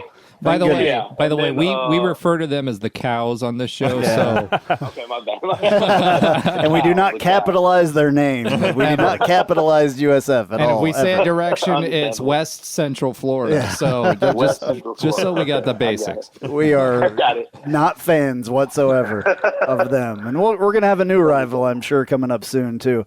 Oh, yeah. Was there any kind of a ritual that you would go through before playing? Like any, putting your socks on first, or I don't know, something crazy, or anything that you just got up in the morning and did the same thing every day, or anything like that? Nothing too crazy. I know before the game, whenever we got to the stadium, I'd go out and I'd just sit like at the 50-yard line on our side, and I'd just sit there and just watch. Not necessarily the other team, but I'd watch our guys and just kind of just see like where they were at. Because to me, I was like, mentally, I'm the leader. I need to, I'm not the best player on the defense, but I want to make sure my guys are mentally at their best, mentally focused, mentally, like ready for the moment. So, and I took that role like serious. So I just sit at the 50-yard line for like 30, 45 minutes before warmups and just see what guys were doing. If they were working out before the game, like doing their little footwork or, for defense, like hitting the pads like the D lineman would do. I'd make sure that they were doing that. If I saw guys that weren't out there, I'd be like, yo, what's going on? And just make sure. That was kind of my thing. As far as me, I always had to pee. I would hold my pee until right before we ran out. Like, I would put my pads on and I have to pee. I'd put my pants, shoes, cleats. Then I would go pee. Like, right before. Because I was like, I don't want to have to pee anytime until halftime, if anything. Like, I don't want to have to come back out here. And, like, that was just my thing. I would always wait. I didn't care how badly I had to pee. I would just hold it until, that time. And that's hard when you're really trying to hydrate and you're, everything is clear and like, you're hydrated when you pee clear. Yeah, it's like you're peeing out the water you're drinking. Exactly. Just straight. Yeah. One other thing that you kind of mentioned, the mental side of the game. This is a very general question, but I like to ask people this: how much of the game is mental to you versus physical? Like, I think college-wise, I think it's like 75% mental, 25% physical. I think in high school, it's pretty much all physical, just because the physical differences are so much. Like, you can tell the guy that's like, okay, he's playing in college versus, he might not, he's not going to get a chance. But in college, I think it starts to balance out a little bit more.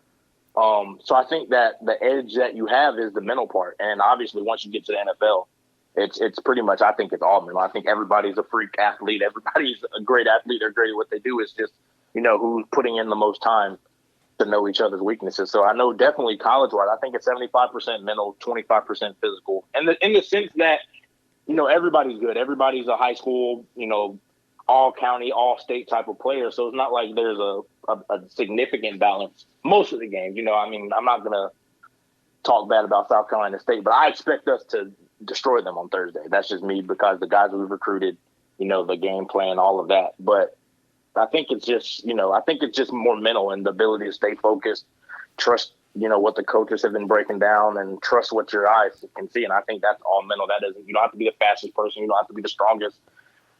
And you can be, and you still mentally aren't there, then you can make a lot of mistakes. And I think that's where you see like a lot of, big time players where guys are like, oh, he's the 5-star. What happened? I think just mentally he wasn't either locked in for the most part or stuff like that. I think that's just why.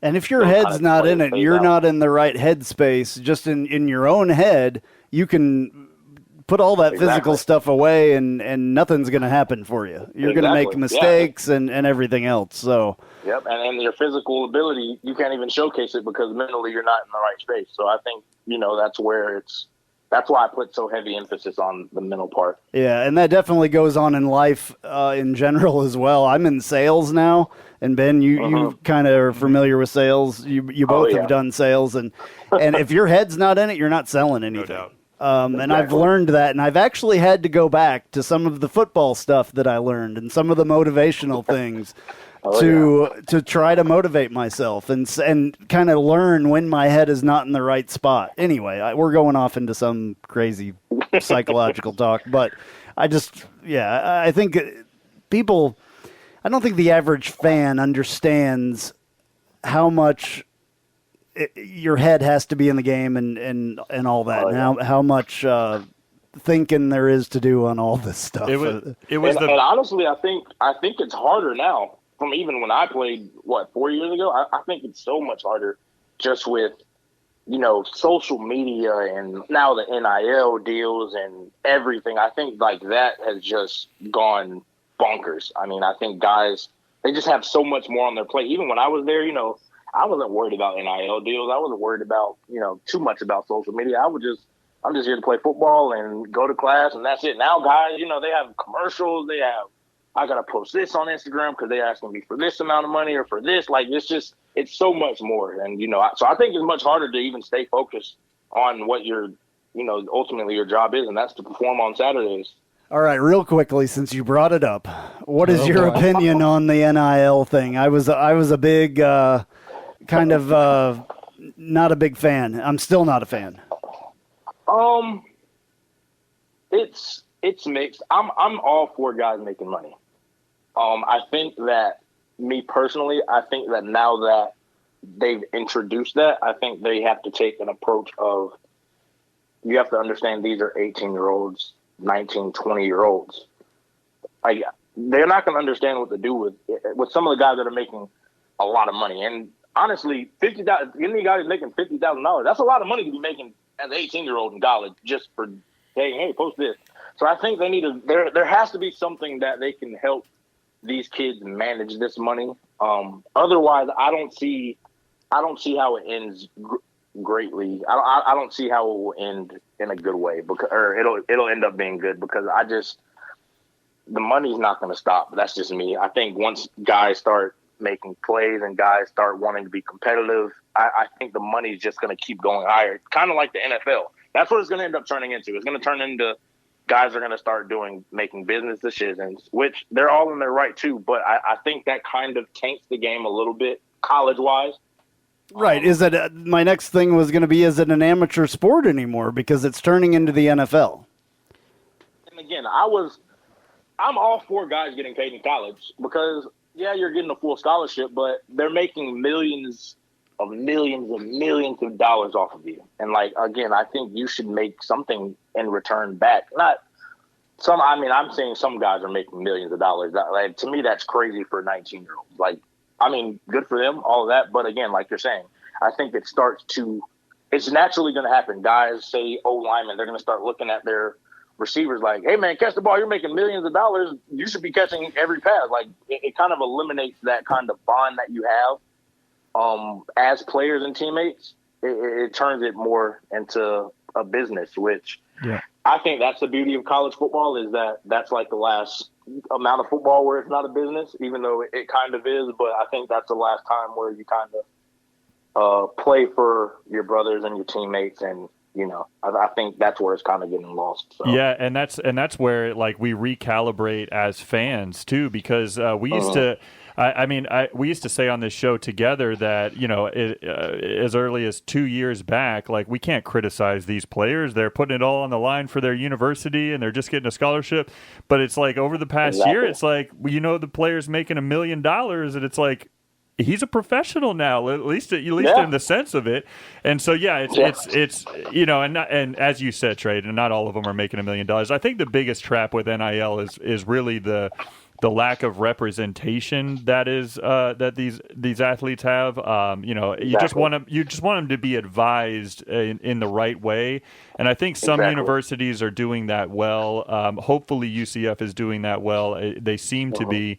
But yeah, it's the lack of advisement that I would hope that that I think is the biggest trap door in the entire NIL landscape. Exactly. The NFL has a huge program to do that, even for the NFL players. Exactly. That needs to be done in college football. Just the simple fact of them having agents. Just the simple fact of the NFL players having agents, and then that's not really allowed in college still, and so that's another representative that they don't have. Exactly, and that's the thing that I don't think. Again, the average fan isn't going to know that. The average fan just thinks, "Oh, he has $1 million as an account." I'm like, who's teaching these kids about taxes? Who's teaching these kids about? Because this money isn't you're not just getting this money and not doing anything with it. So I think it's so much more to it than just he signed an NIL deal. That's awesome. And I think that. And some of these kids are going to get themselves in trouble. Yeah, with the big time with the money. In trouble, with the law, in trouble with whatever. Because if they can go out there and buy a Bugatti car or guns or whatever. Well, the Texas guy's getting a Lamborghini as part of his NIL deal. I mean, that's a part of it. Yeah, that's one of the downfalls of the NFL is that you're giving all these 22, 23-year-olds millions of dollars. It's almost impossible to not get in trouble. And they're famous. These guys, I tell people, I'm like, these guys are famous. We're talking about them on a podcast. And everybody is going to follow them. They might not be, world-renowned or country-renowned, but as far as Orlando, we know who they are. We know what they look like. We know sometimes what kind of cars they drive, and that's just the reality of it. So I don't want them to, get – It's a rabbit hole. That's just my thing. And I think there has to be something to where guys can have their money managed. Okay, you have to do this, this, and this. Because again, might not know what kind of contracts you're signing with. You might get a free car for 2 years, and then when you graduate, then what? You got to pay for it or something, Exactly. You don't know. Okay, where's your $70,000 or $120,000 for the car? You signed this money. We gave you $50,000 2 years ago, but you said if you don't make it to the pros, you have to pay it back. And I didn't say that. There's going to be a lot of that. But you don't exactly. That's why. And I'm gonna be honest. You're not reading through all that contract stuff. Of course not. 20 years old. They wouldn't be able to understand it anyway. Exactly. And I'm not saying that people are doing that. But it's a rabbit hole. They're doing it. They could be. Exactly. And that can get guys in bad situations. And that's where I think there has to be some kind of middleman. The whole thing opens a huge can of worms. With all even this. If they had even if they had a team accountant for each team, and just you have to report all the deals and money you make. That way they can at least say, hey, and you can kind of meet with them weekly or monthly. Like, just hire somebody to do that. And that's not enough, but that's better than nothing, where guys are just asking whoever. I think there has to be something. So other than the gas station photos that our UCF players like to post, kind of thinking about it from the other side of the spectrum, right? So now what does this do for team dynamics, number one, right? So it's not just the players that are being impacted that are earning the money, but to your point, like, what's that O-lineman who's not earning that money? What does that do to team dynamics? And then more importantly, a lot of these are outside boosters that are contributing to these NIL deals.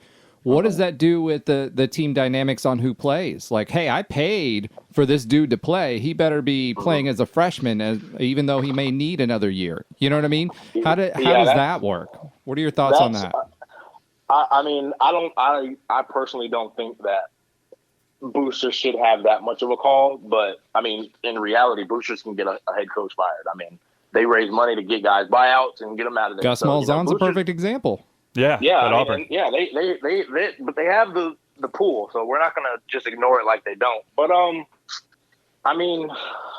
the part about the team dynamic is that the team has to take care of it.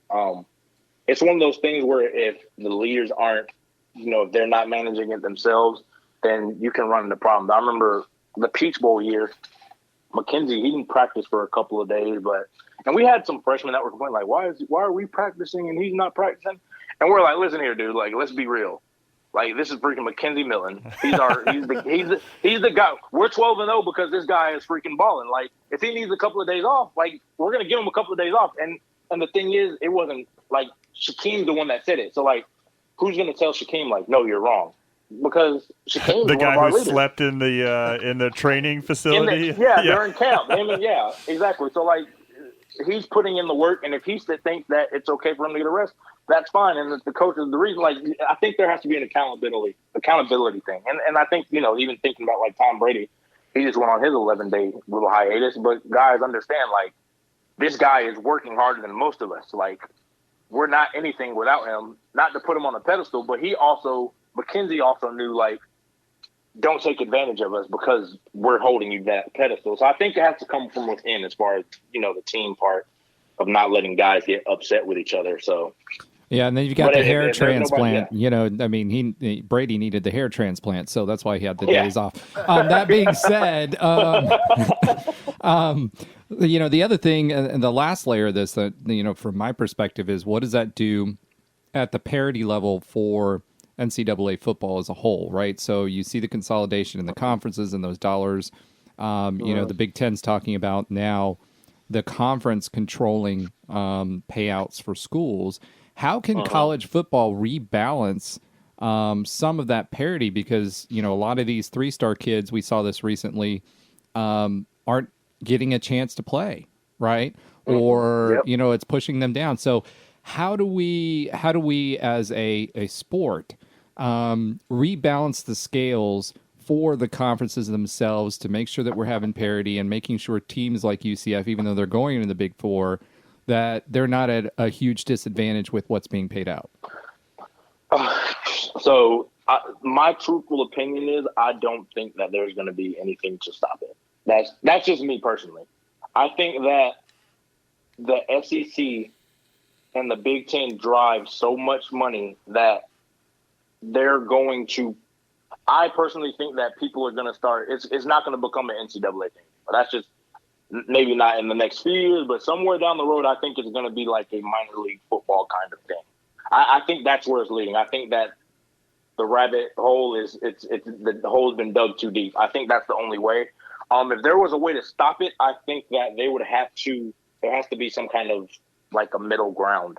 I think when you're giving, for example, SEC schools are getting all of this money from TV contracts. And even with the ESPN stuff with the playoffs, like you're almost guaranteed to get one SEC school in there.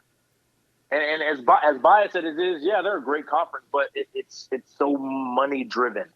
And now with USC going to the Big Ten, and we're a part of the Power Four, but you're still kind of top heavy and front loading these other two conferences, which I think that it kind of drives out the parity of, say, for example, college basketball.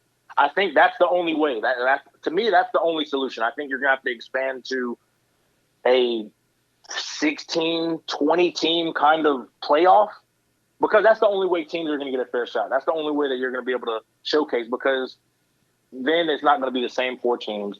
It's not going to be you have a chance for example, our Peach Bowl year. I thoroughly believe we beat anybody in the country, but we weren't able to showcase that. And even if we're able to showcase it, like, I'm glad Cincinnati got to showcase, like, yeah, they might not be on Alabama's level, but at least they got to see that they're not on Alabama's level yet. Like, I think that's the only way, is just to give everybody a fair shot. I think it has to be like a 20-team playoff, cut down on some of the regular season games, just either go straight conference kind of style, or make everybody play strong out-of-conference games instead of, like, some of the BS games like Alabama's playing. Like, I don't think, but again, that's another rabbit hole. I think that's a disadvantage that's a disadvantage for some of those schools, because, so I think it's not, I don't think that's a solution that can be solved. I just think that the playoff has to be expanded so that there's more variety, more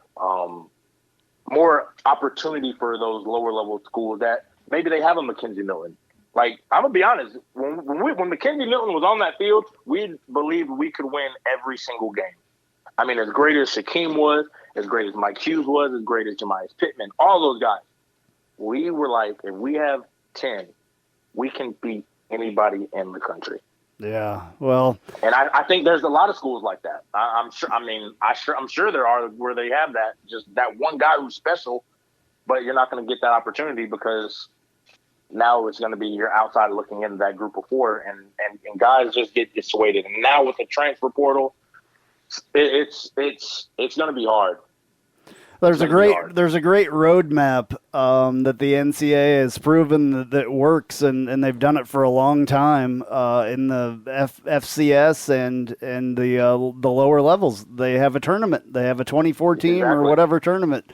They've been doing it for years, and there's a true national championship. Everybody has a chance going into it. And I personally think that they should follow that way. Yeah, but that's my thing. Yeah. All right, man. Thank you so much. This has been awesome. We've taken quite a bit of your time tonight. No problem. You've done a great job giving us some great insight on these things, and just really, I'm looking forward to the rest of the season talking to you about football.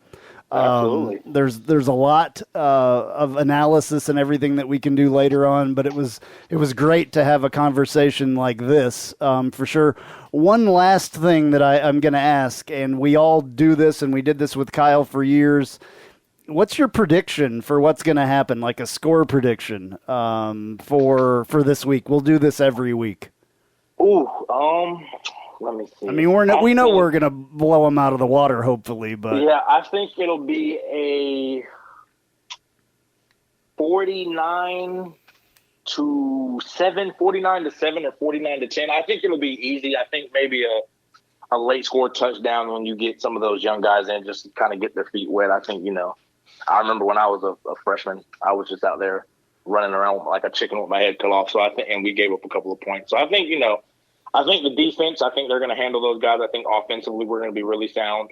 Get those guys out of there, get them healthy for when we play Louisville, and then I think we might let up a little bit at the end, keep it a little basic. So I'm going to say 49-10. All right, cool. 49-10. Roger, we got that. You're the scribe. You're the secretary. So, hey man, thank you so much. I cannot wait to talk to you next week after this game and to see a little bit of analysis and all that stuff. It's going to be fun. Thank you so much for doing this. We really appreciate it, and we're proud to have you. We will talk. I'm glad to be a part of it. Yeah, we'll talk a lot more about that 2017 season and the rest of your seasons as well. Because those were some pretty big seasons. Yeah, for good and bad. For good and bad, exactly. Yeah. All right, man. Thank you so much. We'll talk to you next week. Okie dokie, no problem. I'm Jeff Allen. Join me each and every week on the Knightline Sports Network for the AAC Report. We bring you in-depth coverage of each school in football, basketball, baseball, softball, soccer, golf, tennis, and more, as well as bring you insider interviews and focus in on the biggest games and news of the week. That's all right here each week on the AAC Report, only on the Knightline Sports Network. All right, looking forward to Jeff doing his AAC report. Trey Neal, I'm so excited to talk to him throughout the season. He did a great job there with that first segment that he's done on our show. Like I said earlier, Kyle moved to Germany, got married, had a baby. He didn't have the baby, but you know what I'm saying. He participated. He did participate. So, yeah. Congratulations, Kyle. Yeah, I love Kyle, and I'm going to miss Kyle, but Trey is going to do very well filling in there. So, excited to have him. All right, another thing that I'm not horribly as excited about, and I know you guys are probably a little bit more excited than I am about it.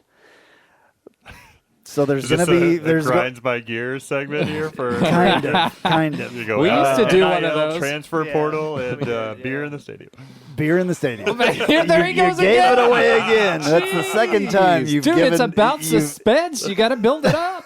Oh, Ben. Just gonna take my exit cue. And see you guys later. Thanks for having me, This guys. is his first year on the podcast, guys. Yeah, it's all good.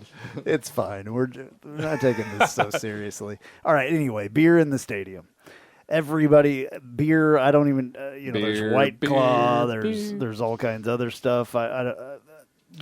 It's going to be in the entire stadium. And we've been talking about this for years, how it should or shouldn't happen. I'm still on the fence with that. And really, it's my Cure Bowl experience. Oh, yeah. That was the one that just, I will never, ever forget that experience. Was not good. I almost got puked on by some idiot in front of me that looked back at me and, almost puked on me. That's the one thing that I worry about because there's, and even sitting in the cabana and stuff, the times that I've sat over there, didn't really see that much. So that's fine, but that's, in a area where people pay extra for and they maybe can handle themselves a little bit better because they're... Last season I had a guy. Did you? Yeah, because I sit in the cabana and, for me and Andrew and I, it's no secret, we tailgate before games, and usually my drink of choice, unfortunately, don't judge me for this, but during tailgate season only, Fireball. So when I go into the stadium... when I go into the stadium, I'm drinking water. So, yes, I sit in the cabana. Yes, I have the option to buy beverages, but I don't. I actually drink water when I'm in the cabana, right? But last season, there was a gentleman, I'll use that term loosely, that was behind me. That was not the normal season ticket holder. He was invited by the season ticket holder because he had an extra ticket, and he was a UCF fan, and he did not know how to handle himself. And not everybody. He and I almost came to blows. I mean, my daughter's with me. She was 10 years old at the time, and expletive this and expletive that. And then he got into it with me, and, I'm a pretty chill dude. And the only reason I didn't throttle him was because my daughter was beside me. Now, I hate to say that way. It is going to cause some drama. But I was sober. This guy was not. And, I mean... putting hands on me, that's why I say that. Not because, he's saying something, but if you're starting to put hands on me, that's a problem. So I am worried about that. I'm worried about... Make note, do not put hands on me. On Roger. Yes, please don't. And don't puke on Andrew. Ben, do you have anything to add to this? What's the other don't? I'm all about having a beer or a White Claw or whatever it is that you're drinking. But... I just worry that there's certain people that are not going to be able to handle themselves in the regular seats. And we all know everybody drinks outside. But and I understand the revenue point of the whole thing. Yes. Because revenue is huge for that. But I really worry about it getting out of hand. Yeah, I think what you just described in the cabana is money doesn't buy class, right? So like, I mean, Wow. in the Sometimes sense that, it doesn't. in a You sense- are well, what I mean by that is just because it's a premium section and they're selling beer doesn't mean there's not going to be drunk fools in that section who had too much to drink. Right. And so, And I love to have too much the to drink. theory Don't could get me be, wrong. yeah. Don't we get all me wrong. have. We all have. I enjoy some beverages as well. It takes Ben a lot more than the rest of us. A lot of circulation. So, I mean, yes, so the theory could be you extrapolate that out throughout the entire stadium. Like, maybe you have some issues. Now, from somebody who came from the Citrus Bowl days, I mean, I remember that. I mean, yeah, it was a different time then in the sense that we were a drinking school with a football problem, and we're certainly the opposite now. I mean, everyone saw this coming when they started to sell beer in the basketball arena towards the end of last season. Right. Yep. My wife and I have always said that if they ever sold beer at the stadium, because we've always had the family 4-pack or whatever. The cheap seats, if you will, that we would just have to, expand our budget for football season because when we go into the stadium, we're like, yeah, we got to pay for food or whatever we want to get. But now you add beer on top of that. So you're absolutely right. It's a revenue generator. I think that we're not going to see as much of the negatives that people are worried about. And as far as the revenue goes, I think it's going to be a net positive, like actually a high net positive. Yeah, it'll be huge. And you talk to guys like, you hear guys like in interviews like Jimmy Skiles and others in the athletic department who are very much involved in these decisions. And another thing that I am excited about, in addition to the alcohol sales throughout the stadium, is they're providing many more concession options this year, many more concession locations. Right. Which anybody who has seats outside of some of the premium sections, really does experience that it's a few and far between previous seasons. Yeah, so but you don't even have all of those options within the premium. So this is really random, but random thoughts with Andrew. Yeah, it's pretty normal. What's your favorite food that you've ever had at the bounce house before? Or what's your go-to there? I don't necessarily have a go-to.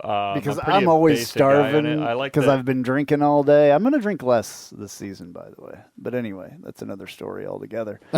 Those tacos over by the cabana. Mm-hmm. Oh, I bet they're good. Serious. They've done some like barbecue nachos before that are in the normal concessions. Those are pretty solid. So I'll probably go with those. They're not. The taco place is like not in the cabana, but it's right outside. By it, right? Yeah.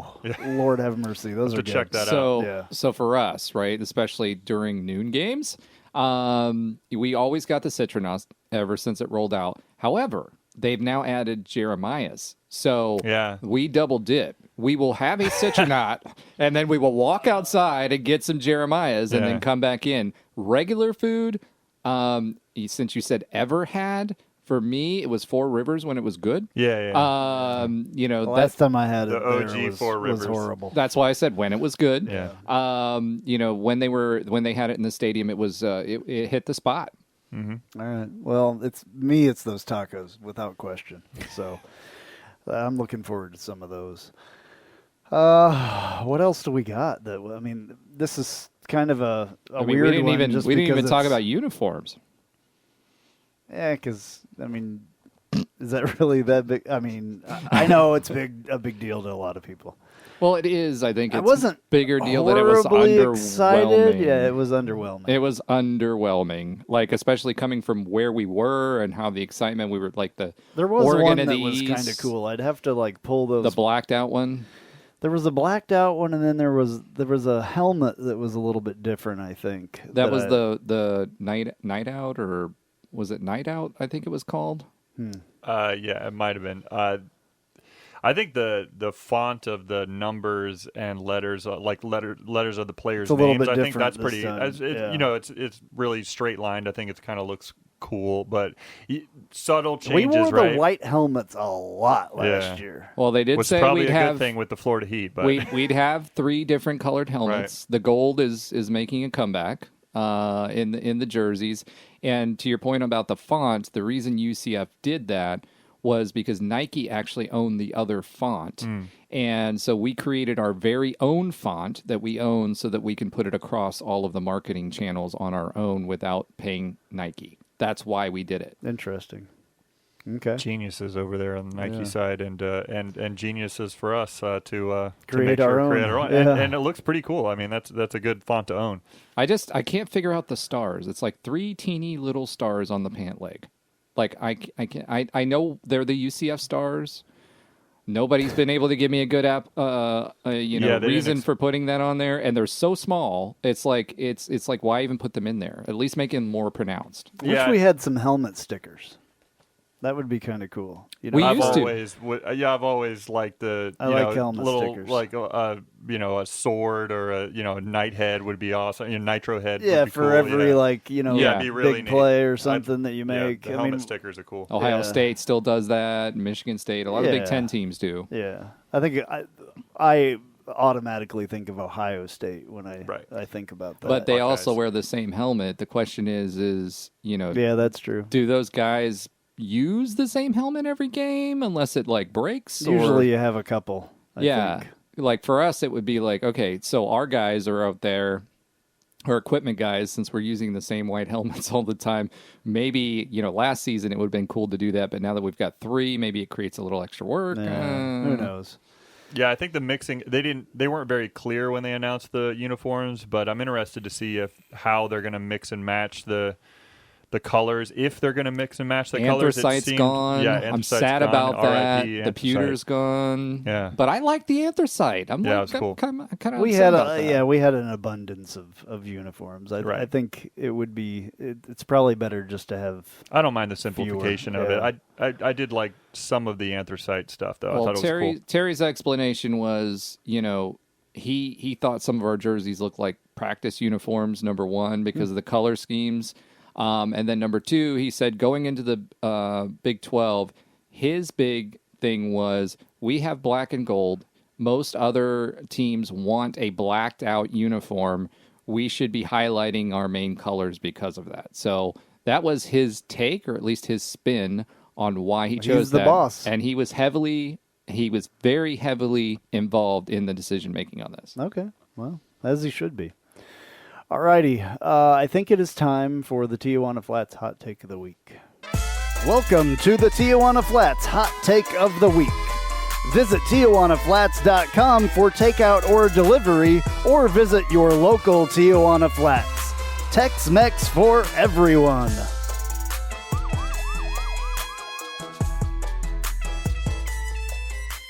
Oh, I love me some Tijuana Flats. I'm hungry right now, too, because we just talked about tacos and everything else, and it just, nothing beats Tijuana Flats, in my opinion. Anyway, Tijuana Flats Hot Take of the Week, back again, and this is going to be our score prediction thing finally again. We did so many on the radio show that were not score predictions. They were just hot takes. I'm excited to get back to the score prediction, though. So, Roger, why don't you go ahead? Ooh, this is good, because on the radio show, Ben always went first, and we were always close to each other. I've written mine down. Okay, so. I have 2, and I'm going to keep score.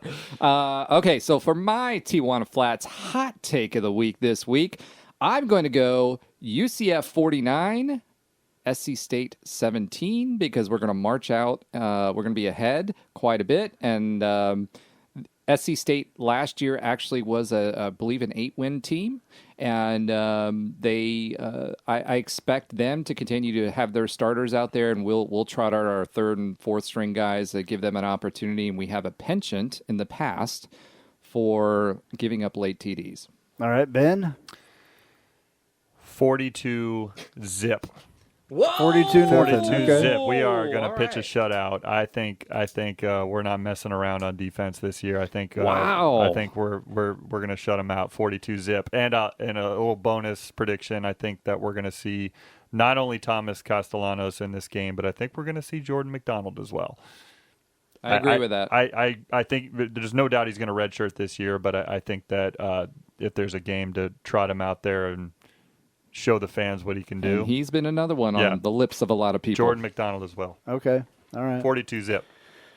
Wow. Okay, 42-0. I'm going to go with the matchup predictor, by the way, on ESPN, which is my thing. Hey, we got a percentage on there. Let's get that out there. Well, SC State does not have very much of a percentage. They have part of a percentage. This is where your 99% came from. 99.2% chance that we win this game. Although I'm not going to. Looks promising. Not going to go there. I was going to bring up Furman, but let's not do that.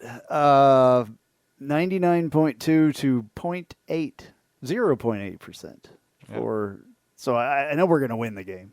I hope, unless something crazy happens. It would have to be an earthquake or something, or a hurricane. Which I wasn't going to say that. I was going with earthquake because it was. There's one floating. There's 4 out there right now. Let's see. I'm gonna go 55. Woo! 55-17. I'll go 55-17 because I think they are gonna score. No, you know what? I'm gonna go a little bit. 55-14. 14. We're going to let them score twice just to make them feel good. All right, 2 so we have 55-14. We've got AP at 55-14, me at 49-17. Ben is at 42-0 and broke our radio record. I'm kind of upset about that, Ben. We had that thing going. And then there's Trey Neal, and Trey had us at 49-10. Yeah, okay. So I'm the only one that picked in the 50s. I'd like to see it, though. I'd like to see us come out and just do it. And do it well. So, yeah, I think that's it. So that's good. Good. I'm excited to have predictions again. Predictions are always fun. It's a little game. No doubt. We need to keep track. We kind of. We're going to do a better job of it this year. We got it. I've got it written down. He's got a spreadsheet going on. All right, I've got Roger, a spreadsheet with filters. Roger, that is your job. I'm adding a pivot table. Back up now. That is your job, and we will, we'll see who wins at the end of and it'll be the end of the whole thing, so it'll be kind of fun. All righty, news and notes next. And now, news and notes from the world of UCF sports.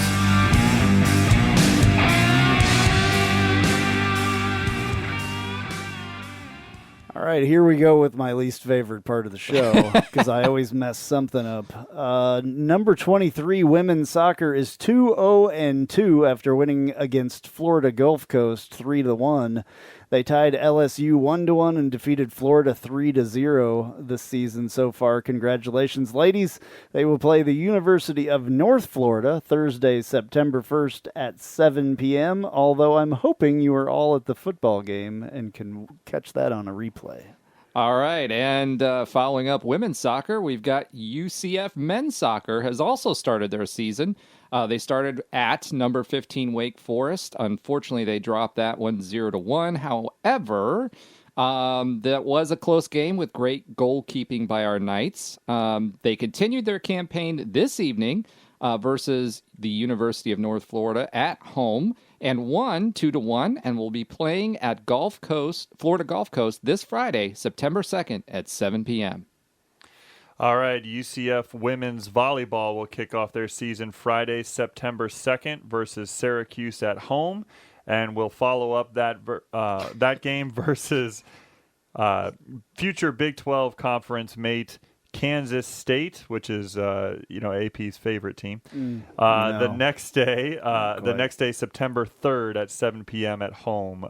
So good luck to our ladies going for what is it, the 5-peat this year? I believe 6-peat. 6-peat. Excuse me. You had to give the tall guy the volleyball. yeah, absolutely. Exactly. All right, and finally, Terry Mahajer announced that ACOM has been selected as the agricultural firm for her football campus, while construction management services will be provided by Barton Mallow Builders / Wharton Smith Construction. Wharton also built the bounce house. Oh boy, I think they need to do some fixing.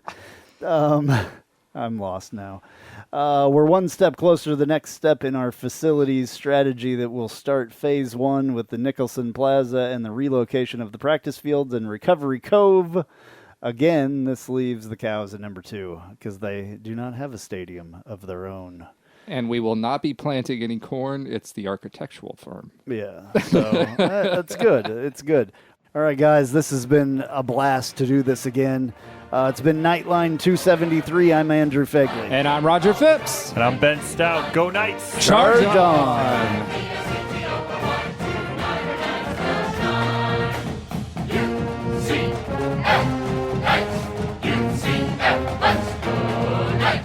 UCF, charge on to the field.